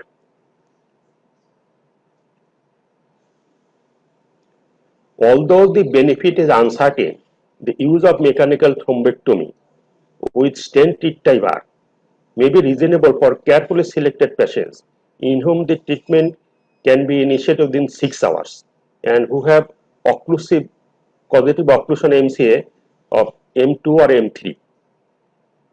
এখন 6 to 24 hours পিরিয়ড, এটা হলো নতুন দুইটা ট্রায়াল হয়েছে, একটা ডন, একটা হলো ডিফিউজ 3। এই ক্রাইটেরিয়া যদি ফুলফিল করে তাহলে আমরা 16 ঘন্টা বা ইভেন 24 ঘন্টার মধ্যে আমরা এটা করতে পারি। তো এই ক্রাইটেরিয়া আমি একটু দেখাই দিই। এই ক্রাইটেরিয়া ফুলফিল না করলে পাঠানো ঠিক হবে না, তারা করবে না। ডন ক্রাইটেরিয়া 6 to 24 ঘন্টা। 6 ঘন্টা হলো তো আমরা বলে ফেলছি কি কি ক্রাইটেরিয়া। একটা হলো 6 থেকে 24 ঘন্টা, এটা হলো অনসেট। পেশেন্ট 80 বছরের নিচে হইতে হবে। এনআইএসএস 10 থেকে 19-এর মধ্যে হইতে হবে। Ischemic core, very important, less than 30 ml হতে হবে। ইসকেমিক কোর যদি 30 ml এর বেশি হয়, 30 ml এর বেশি হইতে হবে, ছোট হলে লাভ নাই। আর পেশেন্ট আপনার 80 ইয়ার্স এর উপরে বা 80 ইয়ার্স এর নিচে, এনআইএসএস স্কোর 20 বার হায়ার, কিন্তু ভলিউম এটা হলো 20-এর উপরে। occlusion of the intracranial internal carotid artery or middle cerebral artery on CTA or MRA, এটা তারা CTA না করে ডিএসএ করে ফেলে, তারপরে সিদ্ধান্ত করে। ডিফিউজ ক্রাইটেরিয়া হলো ischaemic core volume less than 70 on CTP or DWI. মানে ইসকেমিক কোর ভলিউম দেখার উপায় হলো দুইটা, সিটিপি বা ডিডব্লিউআই। আমরা আগে দেখা আসছি যে ডিডব্লিউআই তে ইসকেমিক কোরটা বোঝা যায়। এরকম সিটিপি, সিটিপি মানে হলো সিটি স্ক্যানে perfusion CT scan.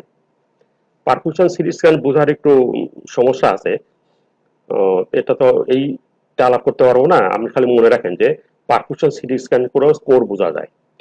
পেনাম্ব্রা at least 180% larger than the core, very important.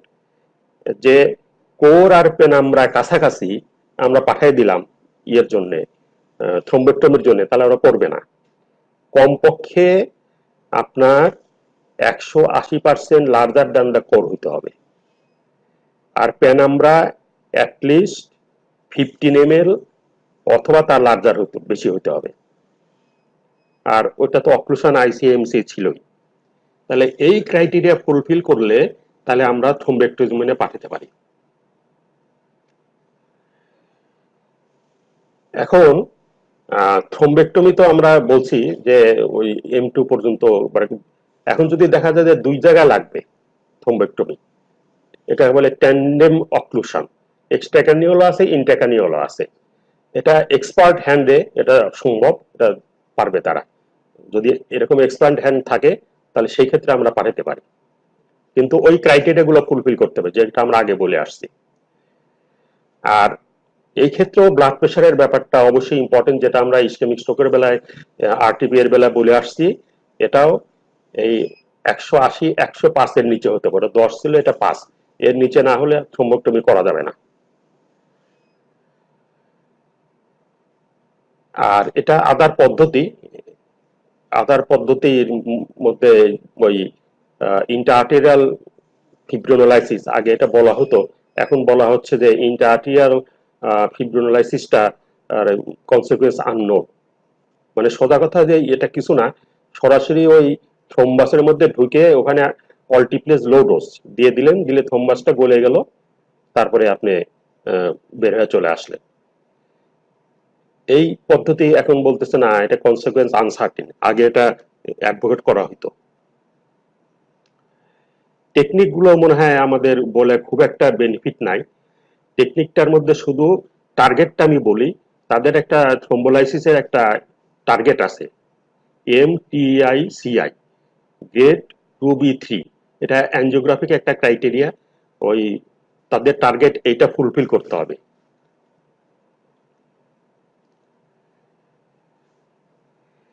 Antiplatelet আমরা বলে আসছি যে যদি আমরা আইভি অল্টিপ্লেস দেই তাহলে 24 আওয়ার্স এর পরে দেব অ্যান্টিপ্লেটলেট, আর যদি আমরা দিতে না পারি তাহলে 24 ঘন্টা থেকে 48 ঘন্টার মধ্যে এটা শুরু করতে পারবো। টিকাগ্লেনোর এখনো রিকমেন্ড করতেছি না, তবে রিসেন্টলি আপনার নিউ ইংল্যান্ড জার্নাল অফ মেডিসিনে অ্যাসপিরিন প্লাস টিকাগ্লেনোর একটা কম্বিনেশন তারা বেনিফিশিয়াল বলতেছে, যেটা গাইডলাইনে এখনো আসে নাই। আমি বললাম না, আপনাদের শুধু একটা ইনফরমেশন দিলাম যে এটা হয়তো একসময় গাইডলাইনে এসেও যেতে পারে, সামনের বছরে হয়তো এসে যাবে। আর্জেন্ট অ্যান্টিকোয়াগুলেশন, অ্যাকুট ইসকেমিক স্ট্রোকে urgent anticoagulation is not recommended, কোনো বেনিফিট নাই। With severe stenosis of an internal carotid artery ipsilateral to ischemic stroke is not well established, anticoagulant established na. The safety and usefulness of short-term anticoagulation for non-occlusive extracranial intranumular thrombus not well established. আর এগুলো অ্যাগোরাবাটান, ডেবিগ্রাটান, এগুলো আপনার নাম শুনছেন, অথবা আদার thrombin inhibitor, এগুলো establish না। Volume expander, এটা আগে খুবই করা হইতো, আমরা যখন ছোট ছিলাম আপনাদের মতো, ওই ইন্টারনি বা তার একটু পরে এটা খুব করা হইতো, আমাদের স্যাররা এটাই মেইন চিকিৎসা ছিল তখন। এখন এটা একেবারে বলা হচ্ছে দেওয়া যাবে না, কোনো বেনিফিট নাই। অ্যালবুমিনও দেওয়া হতো, এটাও বেনিফিট নাই, দেওয়া যাবে না। এটা এখনো বন্ধ হয় নাই। পেন্টক্সিফাইলিন অ্যাকুট ইসকেমিক স্ট্রোকে, পেন্টক্সিফাইলিন, তারপরে ক্যাভিংটন, তারপরে আরো কি কি যেন আছে, এগুলো কোনো বেনিফিট নাই, এগুলো দেওয়া যাবে না। যত ধরনের নিউরোলজিক্যাল কি বলে নিউরোপ্রোটেক্টিভ এজেন্টের নাম শুনেন, এটা নিয়ে যে কত গবেষণা হলো, কতজনের কত চিন্তা ভাবনা হলো, কোনো নিউরোপ্রোটেক্টিভ এজেন্টের কোনো বেনিফিট পাওয়া যায় নাই, বরং দেখা গেছে sometimes it may be harmful. সুতরাং কোনো ধরনের নিউরোপ্রোটেক্টিভ এজেন্ট যে যাই বলুক, বিভিন্ন নামে আসে, বিভিন্ন ভাবে আমাদের কাছে আসে, তারা বিভিন্ন কথা বলে, কিন্তু আসলে এখন পর্যন্ত কোনোটার কোনো বেনিফিট পাওয়া যায় নাই। আমি কোনো কোম্পানির নাম বললাম না, বা কোনো ট্রেড নেম বললাম না, আপনারা বুঝে নেবেন কোনো নিউরোপ্রোটেক্টিভ আমরা দেব না। ইমার্জেন্সি ক্যারোটিড এন্ডাটারেক্টমি অথবা ক্যারোটিড অ্যানজিওপ্লাস্টি অর স্ট্যান্টিং, এটা এমার্জেন্সিতে এটা ইস্টাবলিশ না, তবে এটা সময় আছে, পরে দেওয়া যেতে পারে। নেক্সট হলো আমরা খুব ইম্পর্টেন্ট, যদিও আমরা সেকেন্ডারি প্রিভেনশন কিছু বলতেছি না, এটা সময় সাপেক্ষ ব্যাপার, তবে হসপিটালে থাকতে থাকতেই রিহ্যাবিলিটেশন শুরু করতে হবে। সেই জন্য এই কিছু জিনিস একটু অ্যাসেস করে নিতে হবে। Early rehabilitation with organise interprofessional stroke care should receive rehabilitation at an intensity commensurate with the anticipated benefit and tolerance.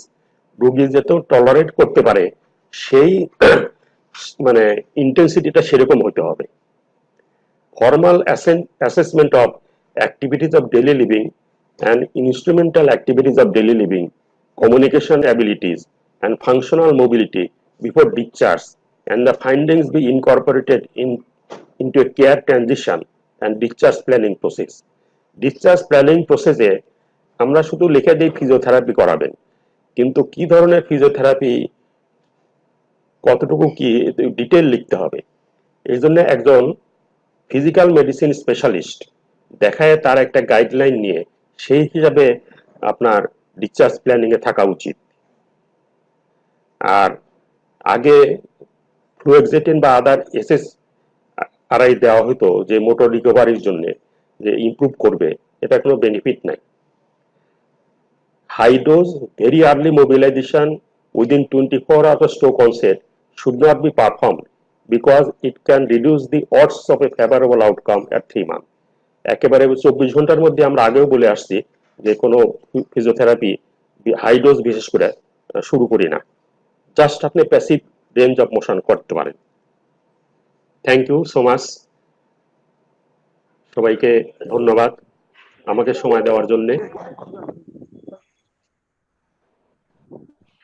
Thank you very much, sir, for your excellent presentation, and it was brilliant one, no doubt. Sir আপনার জন্য একজন special guest আছে, দেখি sir আপনি উনি নিজেই পরিচয় দিবে, দেখি স্যার আপনি চিনতে পারেন কিনা sir. Thank you professor Motiur Rahman. জি স্যার। আমি ডাক্তার দিলীপ। জি স্যার। মনে হয় 33 বছর পরে দেখা হয়েছে, কারণ আপনাকে আর দেখি নাই। আপনি তো জানেন, মনে আছে তো স্যার। হ্যাঁ সেটাই, এরপর থেকে আপনার সাথে আর যোগাযোগ হয় নাই কখনো। বলেন, আগে তুমি করে বলতেন। সেই তারপরে আজকে যখন দেখলাম যে না এখানে মতিউর রহমানের ইয়ে হবে, তখন আমি এসানের সাথে যোগাযোগ করলাম যে আমাকে লিঙ্কটা পাঠাও, তো আমি একসাথে থাকবো। আর এমনিতেও খুঁজতেছিলাম ওই যে আমাদের ডক্টর সুদাময়ের জন্য, যে সুদাময়ের কি অবস্থা ওটা জানার জন্য এমনি তো আপনার ফোন নাম্বার খুঁজতেছিলাম, কেউ দিতে পারলো না। তো আপনার অনেক পুরা লেকচারটা আমি শুনলাম, অনেক সুন্দর এবং অনেক ইলাবোরেট করে বলা হয়েছে। স্ট্রোকটা তো অনেক একটা কঠিন জিনিস, এবং আমাদের বয়সে সবার জন্য এখন স্ট্রোক একটা, আমাদের যত তাড়াতাড়ি ম্যানেজমেন্ট করা যায়। আসল কথা হচ্ছে সুইফটনেস অফ ম্যানেজমেন্ট। জি স্যার, যত সুইফট হবে ততই ভালো হবে। জি স্যার, সেটাই আমি খুব সহজ করে বলার চেষ্টা করছি স্যার, এখন কতখানি।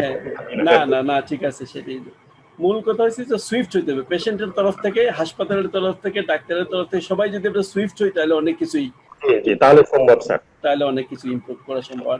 যদি ডিলে হয় তাহলে আর কিছু করার দরকার। আমার আশা স্যার বাংলাদেশের সবগুলা জেলায় অ্যাটলিস্ট কয়েকজন করে ডাক্তার রাজি হবে, তারা এটা সুইফট একটা ব্যবস্থা করে ফেলবে।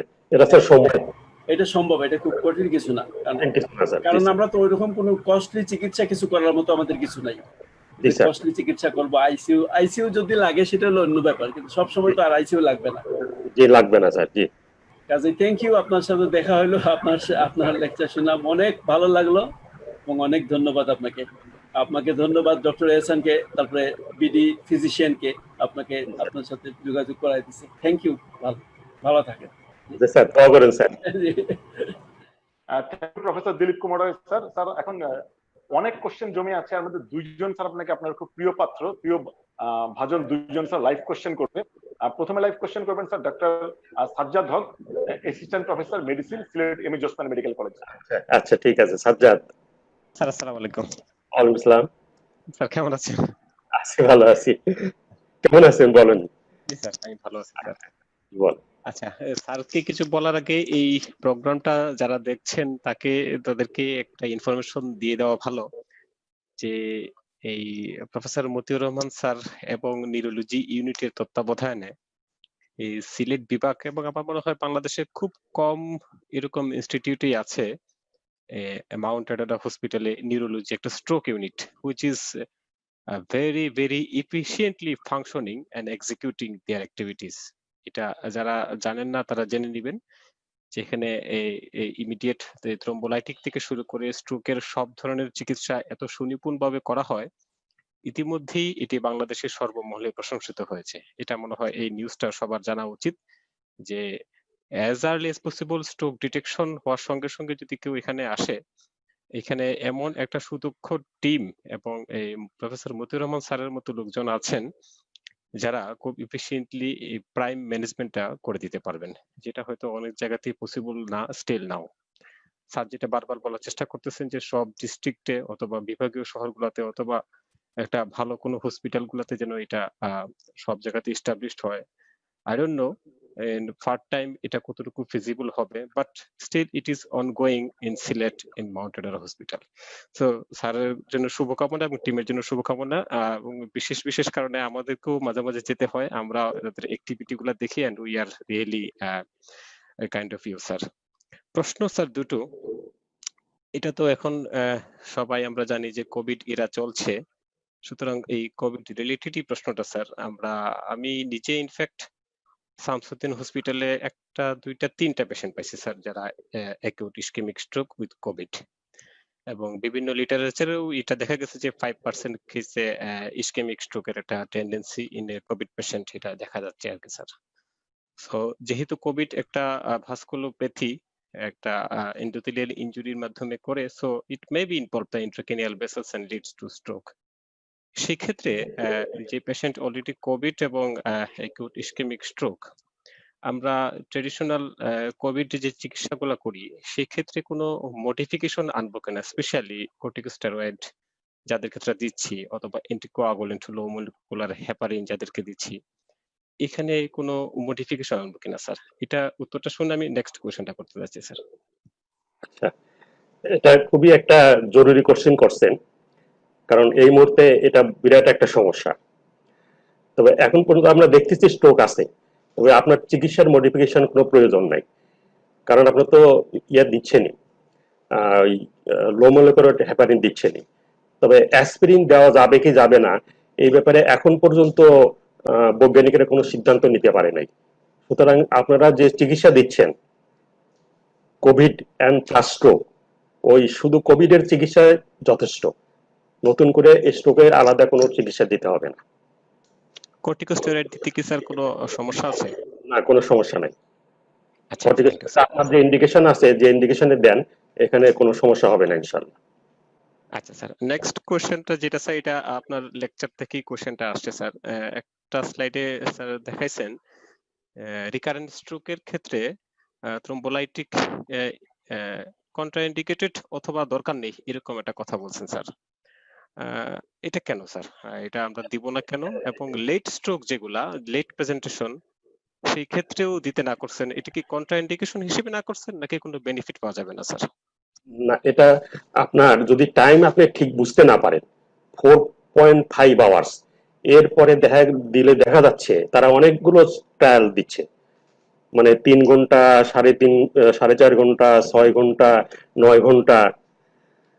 এখন পর্যন্ত এটা 4.5 ঘন্টাই, হয়তোবা কিছুদিনের মধ্যেই 6 ঘন্টা বলবে। এটা আমি বলি নাই, যেহেতু গাইডলাইনে নাই, সেই তো এটা দিলে দেখা যাচ্ছে যে 6 ঘন্টা পর্যন্ত হয়তো বেনিফিট হয়, এরপরে আর বেনিফিট হয় না, বরং খারাপ হয়। সুতরাং টাইমটা স্ট্রিক্টলি মেনটেন করতে হবে।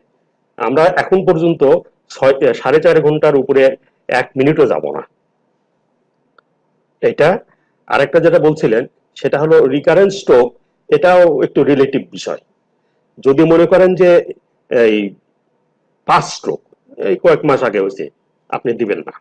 তবে আপনি ট্রিটমেন্ট করছেন, একবার আইভি অল্টিপিলসের ট্রিটমেন্ট করছেন, করার পরপরই আপনার হসপিটাল সেটিং এর মধ্যে আবার স্ট্রোক করছে, তখন আপনি দিতে পারেন। এটা it may be repeated. Thank you sir. আর সময় নিব না স্যার, আরো অনেক কোশ্চেন আছে। আপনাকে ধন্যবাদ স্যার। আসসালামু আলাইকুম স্যার। ডক্টর সাজ্জাদকে ধন্যবাদ তার কোশ্চেনের জন্য। স্যার এখন আবার সংক্ষেপে একটা দুটো কোশ্চেন নিয়ে আমাদের সাথে আসবেন স্যার কার্ডিওলজি বিভাগের সহকারী অধ্যাপক এম এ জোসমান মেডিকেল কলেজের doctor Shoaib Ahmed. Doctor Shoaib Ahmed please. হ্যাঁ শোয়েব বলেন। শোয়েব আমার এই শোয়েব তো সব জানে, এগুলো বহুবার পড়ছে সে। আপনি আনমিউট করে দেন, শোনা যাচ্ছে না।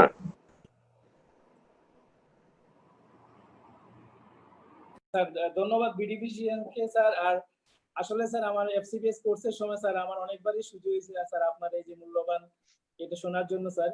স্যার আপনি একেবারে ইয়ে লেভেল থেকে স্যার একেবারে লেটেস্ট ট্রিটমেন্ট পর্যন্ত বলছেন, যারা মেডিসিন এবং আমরা স্যার রিলেটেড যারা তারা বুঝতে পারতেছে স্যার যে কি ভ্যালুয়েবল লেকচার স্যার এত সহজভাবে স্যার বলছেন। একটা কথা আছে স্যার, যে যে জিনিসটা সম্পর্কে যত বেশি ভালো জানে উনি তত সহজভাবে বলতে পারে স্যার। আমরা জানি স্যার আপনি কিরকম টিচার, আপনি কিরকম নলেজেবল পারসন স্যার। আমরা যারা কাছ থেকে আপনার ডাইরেক্ট স্টুডেন্ট স্যার, তারা আমরা বুঝি এবং জানি স্যার।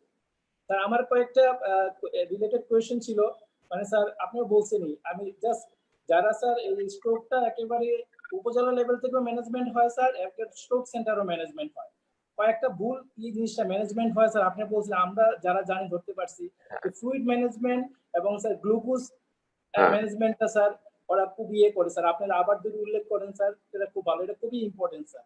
যে কোনো ক্লিনিকে গেলেই একটা স্যালাইন ধরা দিচ্ছে, ওরা কোন ফ্লুইডটা দিতে হবে এটা বুঝে না, এবং ডায়াবেটিস কে নন ডায়াবেটিস আছে কিনা ওই হিসাবে ইয়ে করে, বাট গ্লুকোজের লেভেলটা ওরা দেখে না স্যার।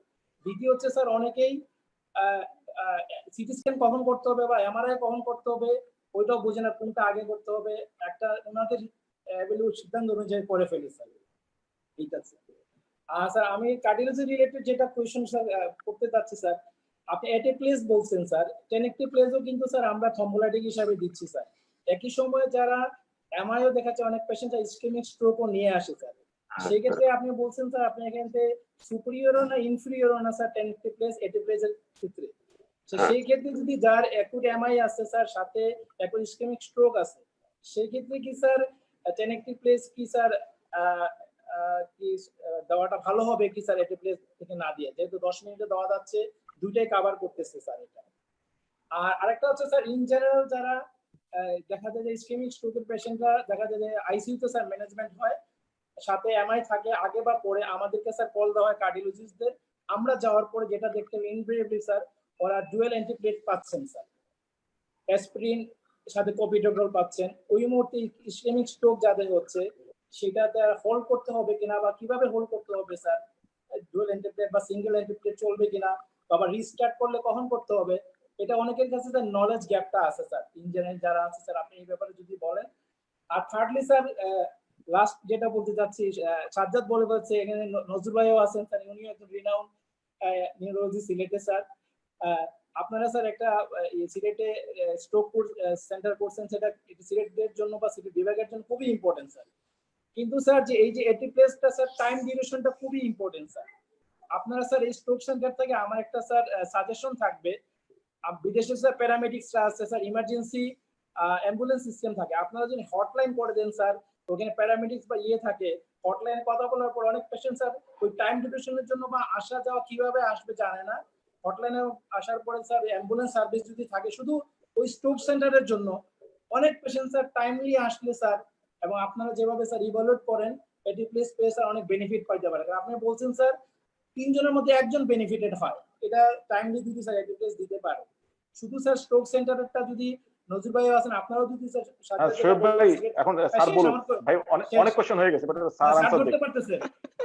আরো অনেক কোশ্চেন আছে ভাই। একটা অ্যাম্বুলেন্স সার্ভিস বা হটলাইন করে দেন, যারা করে যদি স্যার ইয়ে করে, তাহলে এটা স্ট্রোক সেন্টার আর তো বেনিফিটেড হবে, সিলেটের শহরের বিশেষ করে লোকরা স্যার এটিপ্লেস বেনিফিটটা আবার পাবে স্যার। ধন্যবাদ স্যার, থ্যাংক ইউ স্যার। আপনি শেষ প্রশ্ন দিয়ে শুরু করি, এটা আমরা চেষ্টা করতেছি একটা হটলাইন নেওয়া যায় কিনা। আপাতত যেটা করছি সেটা হলো যে আমরা ওই আমাদের মার্কেটিং বিভাগ দিয়ে যে আমাদের যে ফ্রন্ট ডেস্কে যে নাম্বারটা আছে ওটা ফোন করলেই তার বাসায় অ্যাম্বুলেন্স পৌঁছে যাবে, এইটুক করতে পারছি। এটা শুধুমাত্র মনে করেন যে আপনার সিলেটের এই দক্ষিণ অংশ সাউথ সুরমায় আমরা পারবো না, কারণ অত আস্তে আস্তে যে জ্যাম পারবো না, এইটুক করতে পারছি। তবে আমাদের আরো তো প্ল্যান আছে, মাথার মধ্যে অনেক কিছুই আছে, জানেন টাকা পয়সার জন্য করতে পারি না। 2 নম্বর আপনি যে কোশ্চেন করছেন এমআই এর ক্ষেত্রে আপনার অ্যাক্টিভ প্লেজও কিন্তু ইকুয়ালি ইফেক্টিভ। আপনি আইদার অ্যাক্টিভ প্লেজও চয়েস করতে পারেন অথবা 10 অ্যাক্টিভ প্লেজও চয়েস করতে পারেন। ওই 10 অ্যাক্টিভ প্লেজ যেহেতু একটু সস্তা, আর যদি অ্যাকুট স্ট্রোক হয় সাথে অ্যাকুট এমআই হয়, 10 অ্যাক্টিভ প্লেজ যদি দেন আমি হ্যাপি, এটা আমার সমস্যা নাই। আর যেটা বলছিলেন যে ডাবল অ্যান্টিপ্লেটলেট যেহেতু সাথে যদি এমআই থাকে তাহলে আপনার ব্যাপার, আমি তখন ব্রেনের গুরুত্বটা কম। Heart is more important than brain in that case. সুতরাং আপনার চিকিৎসায় যদি তার ডাবল অ্যান্টিপ্লেটলেট দিতে হয়, ট্রিপল অ্যান্টিপ্লেট দিতে হয়, আমি না করব না। কিন্তু শুধু স্ট্রোক, এই ক্ষেত্রে ডাবল অ্যান্টিপ্লেটলেটের কোনো সুযোগ নাই। আর যে আপনি অ্যাডভাইসটা সাধারণের জন্য বলছেন ওটা আমি আবার একটু রিপিট করি, সেটা হলো fluid and glucose, very important কথা। এটা খুবই মানে সিলেটে এসে আমি যখন প্রথমে সিলেটে আসি সব ক্লিনিকে এটা দেখছি। তারপরে তো আপনাদের সাথে বারবার বসছি, আপনারা বারবার আমার সাথে বসছেন। অ্যাটলিস্ট ওসমানী মেডিকেল কলেজে এই জিনিসটা আর নাই। আপনাদের কারণে ওসমানী মেডিকেল কলেজ ঠিক হয়ে গেছে স্ট্রোকের চিকিৎসায়, যদিও অ্যাডভান্সটা করতে পারতেছেন না আপনারা বিভিন্ন লিমিটেশনের কারণে। অ্যাডভান্স হয়তো আরেকটু ডিভোশন হলেই পারবেন। তবে ফ্লুইডের ব্যাপারে আমি আবার জোর দিয়ে বলি, কোনো হাইপোটনিক ফ্লুইড দেওয়া যাবে না, শুধুমাত্র নরমাল স্যালাইন দিতে হবে। হাইপোটনিকও দেওয়া যাবে না, হাইপারটনিকও দেওয়া যাবে না, গ্লুকোজ কন্টেনিং কোনো ফ্লুইড দেওয়া যাবে না। আমরা প্যাথোজেনেসিসে আমি ডিটেল বলতে পারি নাই, কিন্তু বলে আসছি। আমি যদি আপনি একটা স্যার মানুষ অনেক তো মিস ইনফরমেশন পাইতে হবে। আপনি বলছেন তো 3 লিটার দিতে হবে, কিন্তু স্যার আপনি যেটা আমাদের বলছিলেন জাস্ট এটা চ্যানেল মেইনটেইন করার জন্য কোনো দরকার না পড়লে, পেশেন্ট যদি ডিহাইড্রেটেড না থাকে জাস্ট এটা চ্যানেল করে রাখার জন্য স্যার পাইপার 10 ড্রপে করা রাখতে পারে। বাট আজকে লেকচারে জানেন বলছেন স্যার 3 লিটার পর্যন্ত দিতে হবে, এটা অনেকে মিস ইনফরমেশন পাবে কিনা না স্যার? না, মিস ইনফরমেশন না, এটা হলো নিউ ইনফরমেশন। আগের লেকচার থেকে এটা আপডেটেড হয়েছে। আগে আমি বলছি, এটা সত্য কথা, আগে এটাই ছিল, 10 ফোঁটা করে দিতে বলতাম। কিন্তু এটা নিউ ইনফরমেশন যে 3 লিটার ফ্লুইড 24 আওয়ার দিতে হবে। আর আমাদের আসলে আমরা খুব খুশি যে আপনার সাথে নজরুল ইসলাম স্যার আছেন, তার কাছ থেকে কিছু শুনবো। তার আগে আমাদের অডিয়েন্সের আসলে অনেকগুলা কোয়েশ্চেন ছিল। কিছু কোয়েশ্চেন শোয়েব ভাইয়ের মাধ্যমে আসলে সলভ হয়ে গেছে। এমআই রিলেটেড 3-4টা কোয়েশ্চেন ছিল, সব উত্তর ওই প্রশ্নে আপনি দিয়ে দিয়েছেন, ওটাতে আমি রিপিট করবো না। আমাদের খুব প্রিয় একজন ইন্টার্ন, আপনার খুব প্রিয় student doctor Hanif, brilliant student, তার একটা কোশ্চেন দিয়ে আমি শুরু করছি। জানতে চাচ্ছি যে ম্যানেজমেন্ট অফ আমরা আসলে কি এখানে কোনো অ্যাডভান্স ম্যানেজমেন্ট আছে কিনা, বা এখানে এভিডেন্স বেসড ম্যানেজমেন্টটা কি রকম? আমি পরিষ্কার বুঝি নাই ট্রানজিয়েন্ট ইসকেমিক অ্যাটাকের ক্ষেত্রে স্যার ম্যানেজমেন্টটাকে এটা তো আজকে আমরা পড়াই নাই। ট্রানজিয়েন্ট ইসকেমিক অ্যাটাককে অবশ্যই স্ট্রোকের মতো সমান গুরুত্ব দিতে হবে এবং সমান গুরুত্ব দিয়ে চিকিৎসা করতে হবে। ট্রানজিয়েন্ট ইসকেমিক অ্যাটাকের অবশ্যই চিকিৎসা আছে, এটাকে কখনো গুরুত্ব কম দেওয়া যাবে না। কারণ হলো যার ট্রানজিয়েন্ট ইসকেমিক অ্যাটাক হয় তার 1 in 5 chance of ischemic stroke in next 1 year and 1 in 4 chance of MI. তার মানে ট্রানজিয়েন্ট ইসকেমিক অ্যাটাক হলে পরে তার পরবর্তীতে এমআই হওয়ার চান্স আরো বেশি। সুতরাং তাকে থরলি ইনভেস্টিগেট করে রিস্ক ফ্যাক্টর গুলো বের করে তাকে সেই অনুযায়ী চিকিৎসা দিতে হবে। অত্যন্ত গুরুত্বপূর্ণ কোশ্চেন এটা।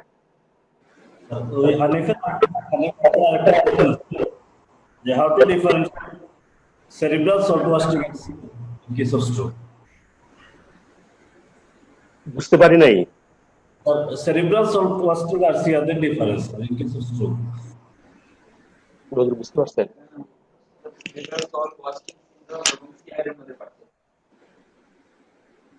ও আচ্ছা,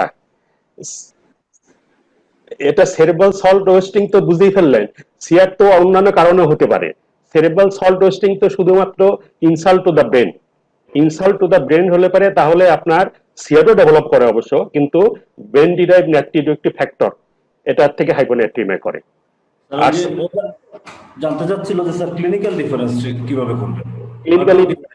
ক্লিনিক্যাল ডিফারেন্স করা তো উপায় নাই, আপনি তো বুঝতে পারতেছেন যে ব্রেনে ইনসাল্ট থাকলে দুটোই থাকবে, ব্রেনে কিন্তু হাইপোনাইট্রিমিয়া আছে, তাহলে এটা আপনি সিয়াড একটা কারণ তো আছে।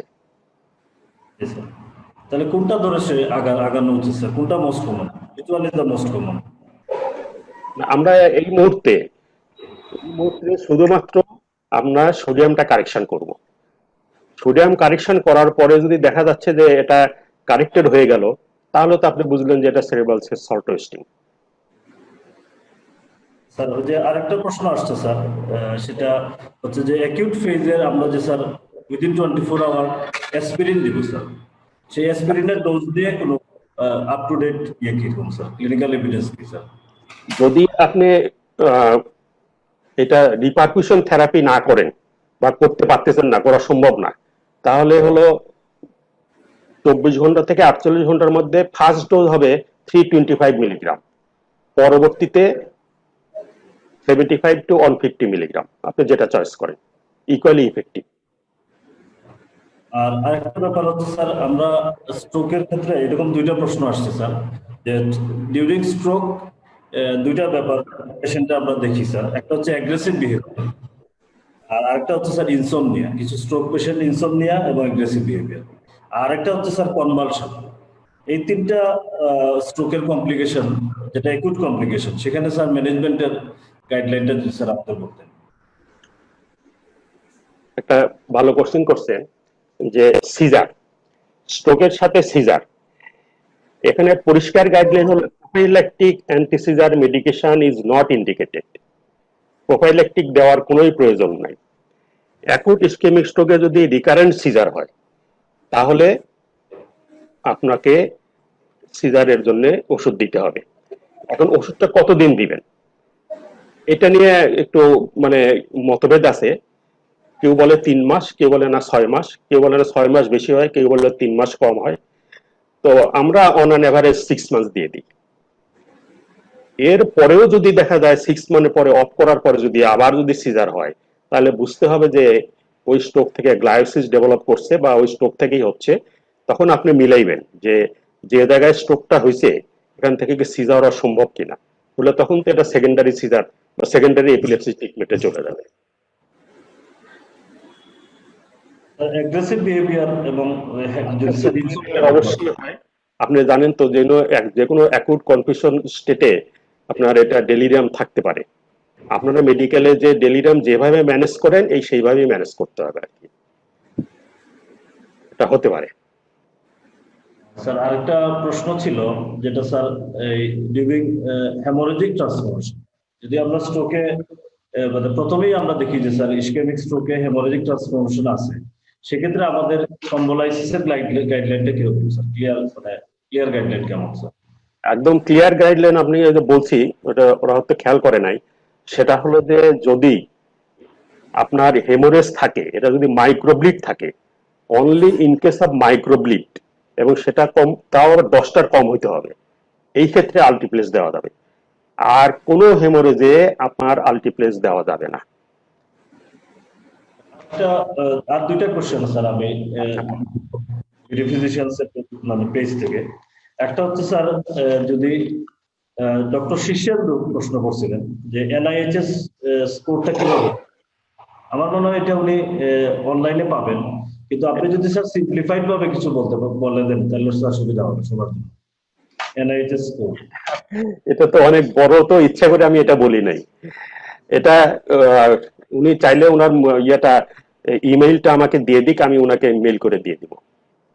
আর আরেকটা ব্যাপার হচ্ছে স্যার, ডিউরিং সাপ্লিমেন্টাল অক্সিজেন আপনি স্যার বলছেন যে 94% এর উপরে হইলে এটা লাগবে না স্যার। যদি আমরা 94% এর নিচে পাই, তারপরে আমরা অক্সিজেন দিচ্ছি, সেক্ষেত্রে অক্সিজেন আমরা কত সময় দিব স্যার? এখানে কি টার্গেট অ্যাচিভ করলে আমরা বন্ধ করে ফেলবো কিনা? না, বন্ধ করবেন না, টার্গেট মেনটেন করতে হবে। মেনটেন করতে হবে। হ্যাঁ, টার্গেট মেনটেন করতে হবে যতটুকু সময় লাগে। সাধারণত 1 দিন 2 দিনের মধ্যে টার্গেট মেনটেন হয়ে যায়, কিন্তু বুঝেন তো যদি পেশেন্টের কন্ডিশন খুবই খারাপ হয় তখন 1 দিন 2 দিনও তো হয় না। একটা last question sir, this question is from me, এটা আমার কোশ্চেন স্যার। আচ্ছা, বলুন। ডক্টর সাজ্জাদ প্রশ্ন করছেন, শুয়েব ভাই প্রশ্ন করছেন, শুয়েব ভাই অবশ্য 4টা প্রশ্ন করছেন, আমি স্যার একটাই প্রশ্ন করবো। আমার অনেক কোয়েশ্চেন আছে, কারণ আমি স্যারের আন্ডারে ইন্সপেক্টর। সেটাই, আসলে আমি জানি না যে আমাদের নতুন ট্রেনিরা এই প্রোগ্রামটা কতজন দেখতেছেন, কিন্তু আমি এই যে আমার পরিচিত ফেস গুলো দেখতেছি, আমার এখন মনে পড়তেছে যে আমরা একাডেমিক বিল্ডিং এ কর্নারে স্যার প্রেজেন্টেশন করতো, আর শুয়েব ভাই প্রশ্ন করতো, আমরা প্রশ্ন করতাম, প্রশ্ন করা নিয়ে একটা কাড়াকাড়ি ব্যবস্থা ছিল।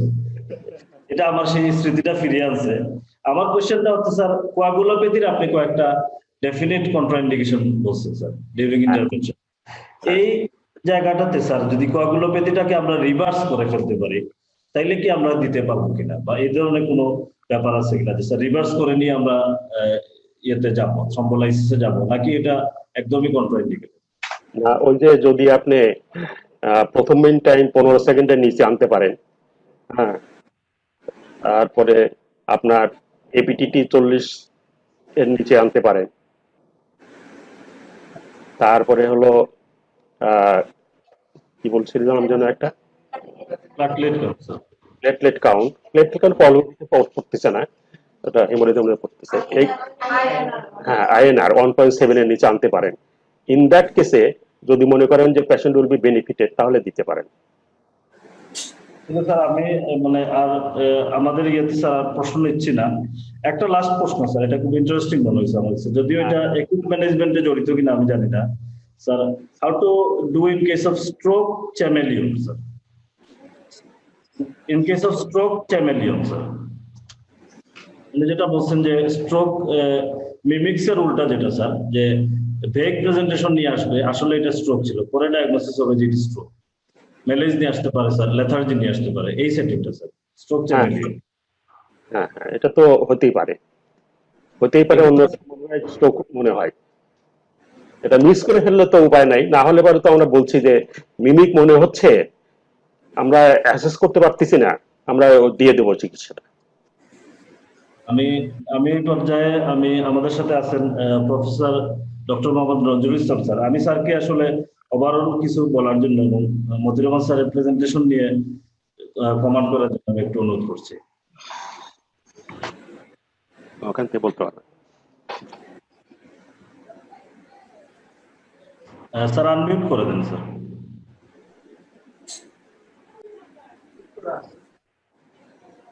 স্যার শোনা যাচ্ছে? জি, এখন শোনা যাচ্ছে স্যার।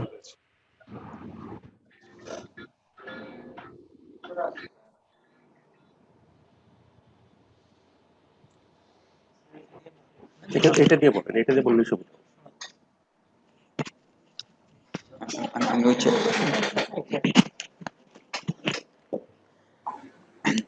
ধন্যবাদ আমাকে কিছু বলার সুযোগ দেওয়ার জন্য। আজকের এই প্রোগ্রামে যে মেইন বক্তা আমাদের শ্রদ্ধেয় শিক্ষক এবং অত্র অঞ্চলের অত্যন্ত সুনামধন্য neurologist professor doctor Mohammad Motiur Rahman sir, উনি যে বক্তব্য দিয়েছেন স্ট্রোকের অ্যাকিউট ম্যানেজমেন্টের সর্বশেষ যে গাইডলাইনটা ওটা উনি ফলো করেছেন, এবং যার ফলে আমরা যারা আগের গাইডলাইনগুলো জানতাম সেটা থেকে বেশ কিছু চেঞ্জ আছে বর্তমান গাইডলাইনে। স্যার সেটা আমাদেরকে অত্যন্ত সুন্দরভাবে এবং বেশ ইলাবোরেটলি বলেছেন। এখানে স্যার বিশেষ করে যে কথাটাতে গুরুত্ব দিয়েছেন বেশি, সেটা হচ্ছে যে আমাদের দেশে এই যে স্ট্রোকের অ্যাকিউট ম্যানেজমেন্ট এটা দীর্ঘদিন একদম ছিল না। খুব রিসেন্টলি বাংলাদেশে এটা শুরু হয়।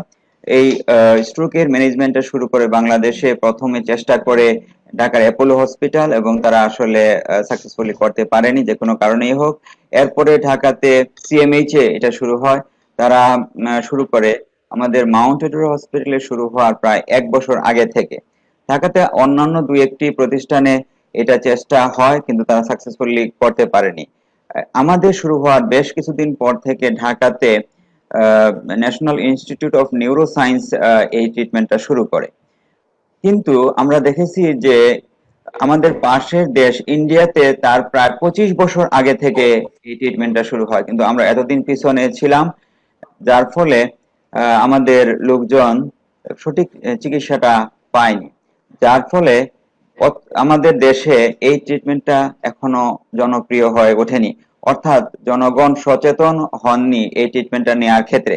কারণ স্যার বারবারই বলেছেন যে এটা টাইম ডিমান্ডিং, টাইমের বিষয়ে জড়িত, একটা নির্দিষ্ট সময়ের মধ্যে অবশ্যই চিকিৎসা শুরু করতে হবে।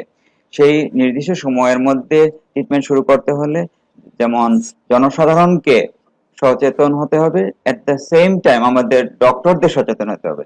যারা ফিজিশিয়ান আছেন আমাদের গ্রামে গঞ্জে বিভিন্ন জায়গাতে, সবাইকে এই মেসেজটা দিতে হবে যে অ্যাকিউট স্ট্রোক হওয়ার সঙ্গে সঙ্গে যত দ্রুত সম্ভব প্রাইমারি স্ট্রোক সেন্টারে আসতে হবে।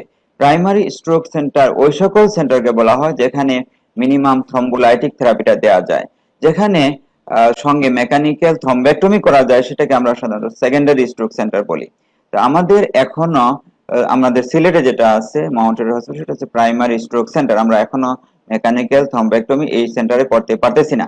ঢাকাতে ন্যাশনাল ইনস্টিটিউট অফ নিউরোসায়েন্স, সেটা একটা সেকেন্ডারি স্ট্রোক সেন্টার, সেখানে primary as well as secondary thrombectomy সুযোগ সুবিধা আছে। তো এই যে টাইমের বিষয়ের কথা, এই টাইমটা যদি আমরা সবাই জানি, অ্যাটলিস্ট যদি আমরা প্রাইমারি ট্রিটমেন্টটা দিতে পারি প্রাইমারি সেন্টারে আসার পর, তো অনেক রোগী উপকৃত হবে। আপনারা জেনে আনন্দিত হবেন যে এইটা আসলে খুবই সেফ একটা ট্রিটমেন্ট প্রসিডিওর। এখানে আমরা এই হাসপাতালে এ পর্যন্ত 30-এর বেশি থ্রম্বোলাইটিক থেরাপি দিয়েছি এবং আমাদের কোনো ক্যাজুয়ালিটি নাই, এবং অধিকাংশ পেশেন্টই অনেক উন্নতি হয়েছে পেশেন্টদের, এবং কেউ কেউ সম্পূর্ণ ভালো হয়ে গেছেন। কাজেই এই যে একটা সুযোগ, এই সুযোগটা নেওয়া যায়। আরেকটা কথা স্যার বারবার বলছেন যে দুই ধরনের ডোজ এখানে কাজ করে, একটা হচ্ছে 0.6 মিলিগ্রাম, একটা হচ্ছে 0.9 মিলিগ্রাম। তো আমরা যেহেতু বাংলাদেশে এটা নতুন করে শুরু করা হয়েছে, সেই অর্থে আমরা যদি 0.9 মিলিগ্রাম দিয়ে শুরু করি, সেক্ষেত্রে দেখা যাবে কমপ্লিকেশন একটু বেশি হইতে পারে, হয়তো ইফিকাসিটা একটু বেশি হইতে পারে, এটা অজনপ্রিয় হয়ে যাবে যে না এটা দিলে মানুষ মারা যায়। সেজন্য স্যারের সিদ্ধান্তটাকে আমরা মেনে নিছি যে না 0.6 দিব, এতে আমাদের ক্যাজুয়ালিটি হচ্ছে কম, হয়তো বা একটু ইফিকাসি কম হইতেও পারে, কিন্তু আমাদের একটিও মর্টালিটি নাই। অথচ ঢাকার সিএমএ সবচেয়ে সাকসেসফুল যারা, তাদেরও মর্টালিটি অনেক বেশি। মর্টালিটি এবং ডিসেবিলিটির দিক থেকে আমরা অনেক অনেক অনেক ভালো অবস্থায় আছি আমাদের এই ডোজিং এর জন্য। এখন আমি আবারও চলে যাচ্ছি সেই টাইমিং এর বিষয়টা নিয়ে। আমাদের সকল ডক্টর যারা কনসালটেন্ট আছেন কিংবা আমাদের ডিগ্রিধারী এমবিবিএস ডিগ্রিধারী ডাক্তার আছেন, সবাই যদি আমাদের এই টাইম ফ্রেমটাকে জানেন, বুঝেন এবং রোগীদেরকে নির্দিষ্ট জায়গায় পাঠান, সেক্ষেত্রে জনগণ অনেক বেশি উপকৃত হবে। এটা ছাড়াও ডক্টর শুয়েব কতগুলো কথা বলছেন যে যদি আমরা আরো কিছু একটা হটলাইন করা সহ, হ্যাঁ একটা হটলাইন করা যেতে পারে, হটলাইনের মাধ্যমে তারা দ্রুত আসতে পারে। তো মাউন্ট এডুরার ক্ষেত্রে যেটা হচ্ছে যে এখানে কেউ যদি নক করে যে আমার এই মাত্র স্ট্রোক হয়েছে, তখন সঙ্গে সঙ্গে আমাদের নির্দিষ্ট ব্যবস্থা আছে, আমাদের হাসপাতাল রেডি থাকে। এখানে ডোর টু নিডল টাইমটা মনে রাখবেন, স্যার বলছেন যে 1 ঘন্টা হইলে ভালো হয়, 1 ঘন্টার মধ্যেই হইতে হবে, হইলে এটা ভালো হয়। আমাদের এখানে এই টাইমিংটা কিন্তু অনেক কম, অনেক সময় দেখা গেছে 20 থেকে 30 মিনিটের মধ্যে আমরা এটা দিতে পারি, অর্থাৎ 1 ঘন্টার চেয়ে অনেক কম সময় আমরা এটা দিতে পারি। এবং খুব রিসেন্টলি আমরা একটা পেশেন্টকে দিছি যাকে হয়তো আমরা 20 মিনিটের বেশি সময় নেইনি। আমাদের এখানে টিমগুলো সবসময় রেডি থাকে, স্যার বছরের ট্রে রেডি, আমাদের সবসময় ট্রে রেডি করাই থাকে। আর পেশেন্ট আসার সঙ্গে সঙ্গে আমাদের টিমের মেম্বাররা দ্রুত অ্যাক্টিভ হয়ে যায়, যার ফলে আমরা এখানে রেডিওলজি ডিপার্টমেন্টেই ট্রিটমেন্টটা শুরু করে দেই, অর্থাৎ এমআরআই রুমেই করি। আমাদের এখানে ফেসিলিটিজ একটু বেশি আছে, যার ফলে আমরা স্যার যে সিম্পল বলছেন যে যেখানে একটা সিটি স্ক্যান করার ব্যবস্থা আছে এবং ডেডিকেটেড একটা ইউনিট আছে নিউরোলজি, সেইখানে আমরা থ্রম্বোলাইটিক থেরাপি স্টার্ট করতে পারি। তো এটা করা খুবই জরুরি। সেই সব জায়গা থেকে আমাদের প্রতিটা ডিস্ট্রিক্ট হসপিটালেই সিটি স্ক্যান আছে, অনেক জায়গাতেই আছে, যেখানে আছে সিটি স্ক্যান মেশিন সেখানে এটা করা যেতে পারে। এবং শুধুমাত্র দরকার ট্রেনিং, এবং এই ট্রেনিংটা যদি সরকারি হসপিটালগুলোতেও করা সম্ভব। মাউন্ট এডুরাতে আসলে আমাদের স্যার আছেন, আমরা এখানে আছি, আমাদের সব স্টাফ এখানে ট্রেন, যার ফলে অন্যরা খুব দ্রুত মাত্র একদিনের ট্রেনিং নিয়েই এটা কাজটা শুরু করতে পারবে। বড় কোনো প্রসিডিউর নয়, বড় কিছু নয়, সাহস এবং কিছু সুনির্দিষ্ট নিয়ম কানুন যদি মানা যায় তবে সব জায়গায় দেওয়া সম্ভব। স্যার বলছেন দেশের 64টা ডিস্ট্রিক্টে যেন মিনিমাম ডিস্ট্রিক্ট হসপিটালগুলোতে অথবা ডিস্ট্রিক্ট লেভেলে এই ট্রিটমেন্টটা দেওয়ার জন্য। আপনারা যদি সবাই একটু সচেতন হন এবং আগ্রহী হয়ে ওঠেন, খুব সিম্পল এবং খুবই কম ঝুঁকিপূর্ণ একটা ট্রিটমেন্ট আপনারা দিতে পারবেন। এবং এইভাবে আমরা আমাদের দেশে এটাকে আরো জনপ্রিয় করতে পারবো। এবং পরবর্তীতে দেখা যাবে আমাদের সেকেন্ডারি স্ট্রোক সেন্টারও ডেভেলপ করে যাচ্ছে অনেক, এবং মানুষ স্ট্রোকের পূর্ণ চিকিৎসাগুলো পাবে। তো আমি আজকে স্যার এই ধরনের একটা প্রোগ্রাম করার মাধ্যমে জনপ্রিয়তা, এই ট্রিটমেন্টের জনপ্রিয়তা অর্জনের জন্য বা এটা প্রচারের জন্য এই যে স্যারের এই বক্তব্যগুলো, এই স্যারের এই প্রেজেন্টেশনটা খুবই কাজে আসবে। কারণ জনসাধারণ প্রথমে জানলে হবে না, আমাদের প্রথমে জানতে হবে আমাদের ডাক্তাররা, আমাদের ডাক্তারদেরকে জানানোর জন্য স্যারের এই প্রোগ্রামটা। সাধারণ জনগণ হয়তো এই প্রোগ্রাম থেকে খুব ভালো কিছু বুঝবে না, কাজেই ডাক্তাররা যদি বুঝে তাহলে আমার মনে হয় অচিরেই আমরা বাংলাদেশে এই স্ট্রোকের ট্রিটমেন্ট গুলো, যা আমাদের দেশে নতুন হইলেও সারা বিশ্বে এটা বেশ পুরাতন চিকিৎসা, সেটা আরো ভালোভাবে শুরু করতে পারবো। সর্বশেষে সকল ডক্টর যারা আছেন আমাদের এই বক্তব্য শুনতেন সবাইকে ধন্যবাদ জানাচ্ছি, এবং অর্গানাইজারদেরকে ধন্যবাদ জানাচ্ছি। তারা এরকম একটা টাইম ডিমান্ডিং লেকচার আয়োজনের করার জন্য সবাইকে ধন্যবাদ জানিয়ে আমি আমার বক্তব্য শেষ করছি।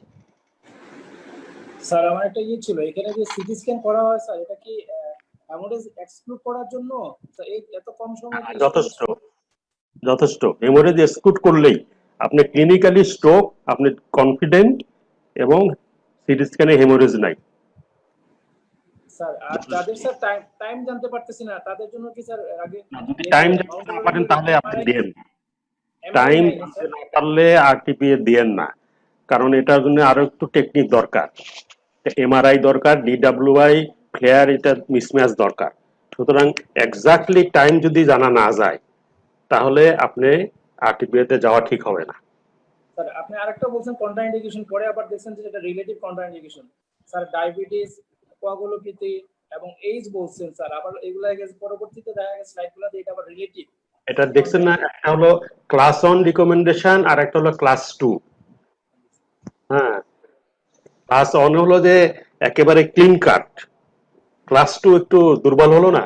আমি ওইগুলোতে একটু বেশি দেখাই নাই, কারণ হলো যে class 1 class 2 level of evidence এগুলো বললে আপনারা বুঝবেন, কিন্তু এটা তো সবার পক্ষে এটা বোঝা সম্ভব না।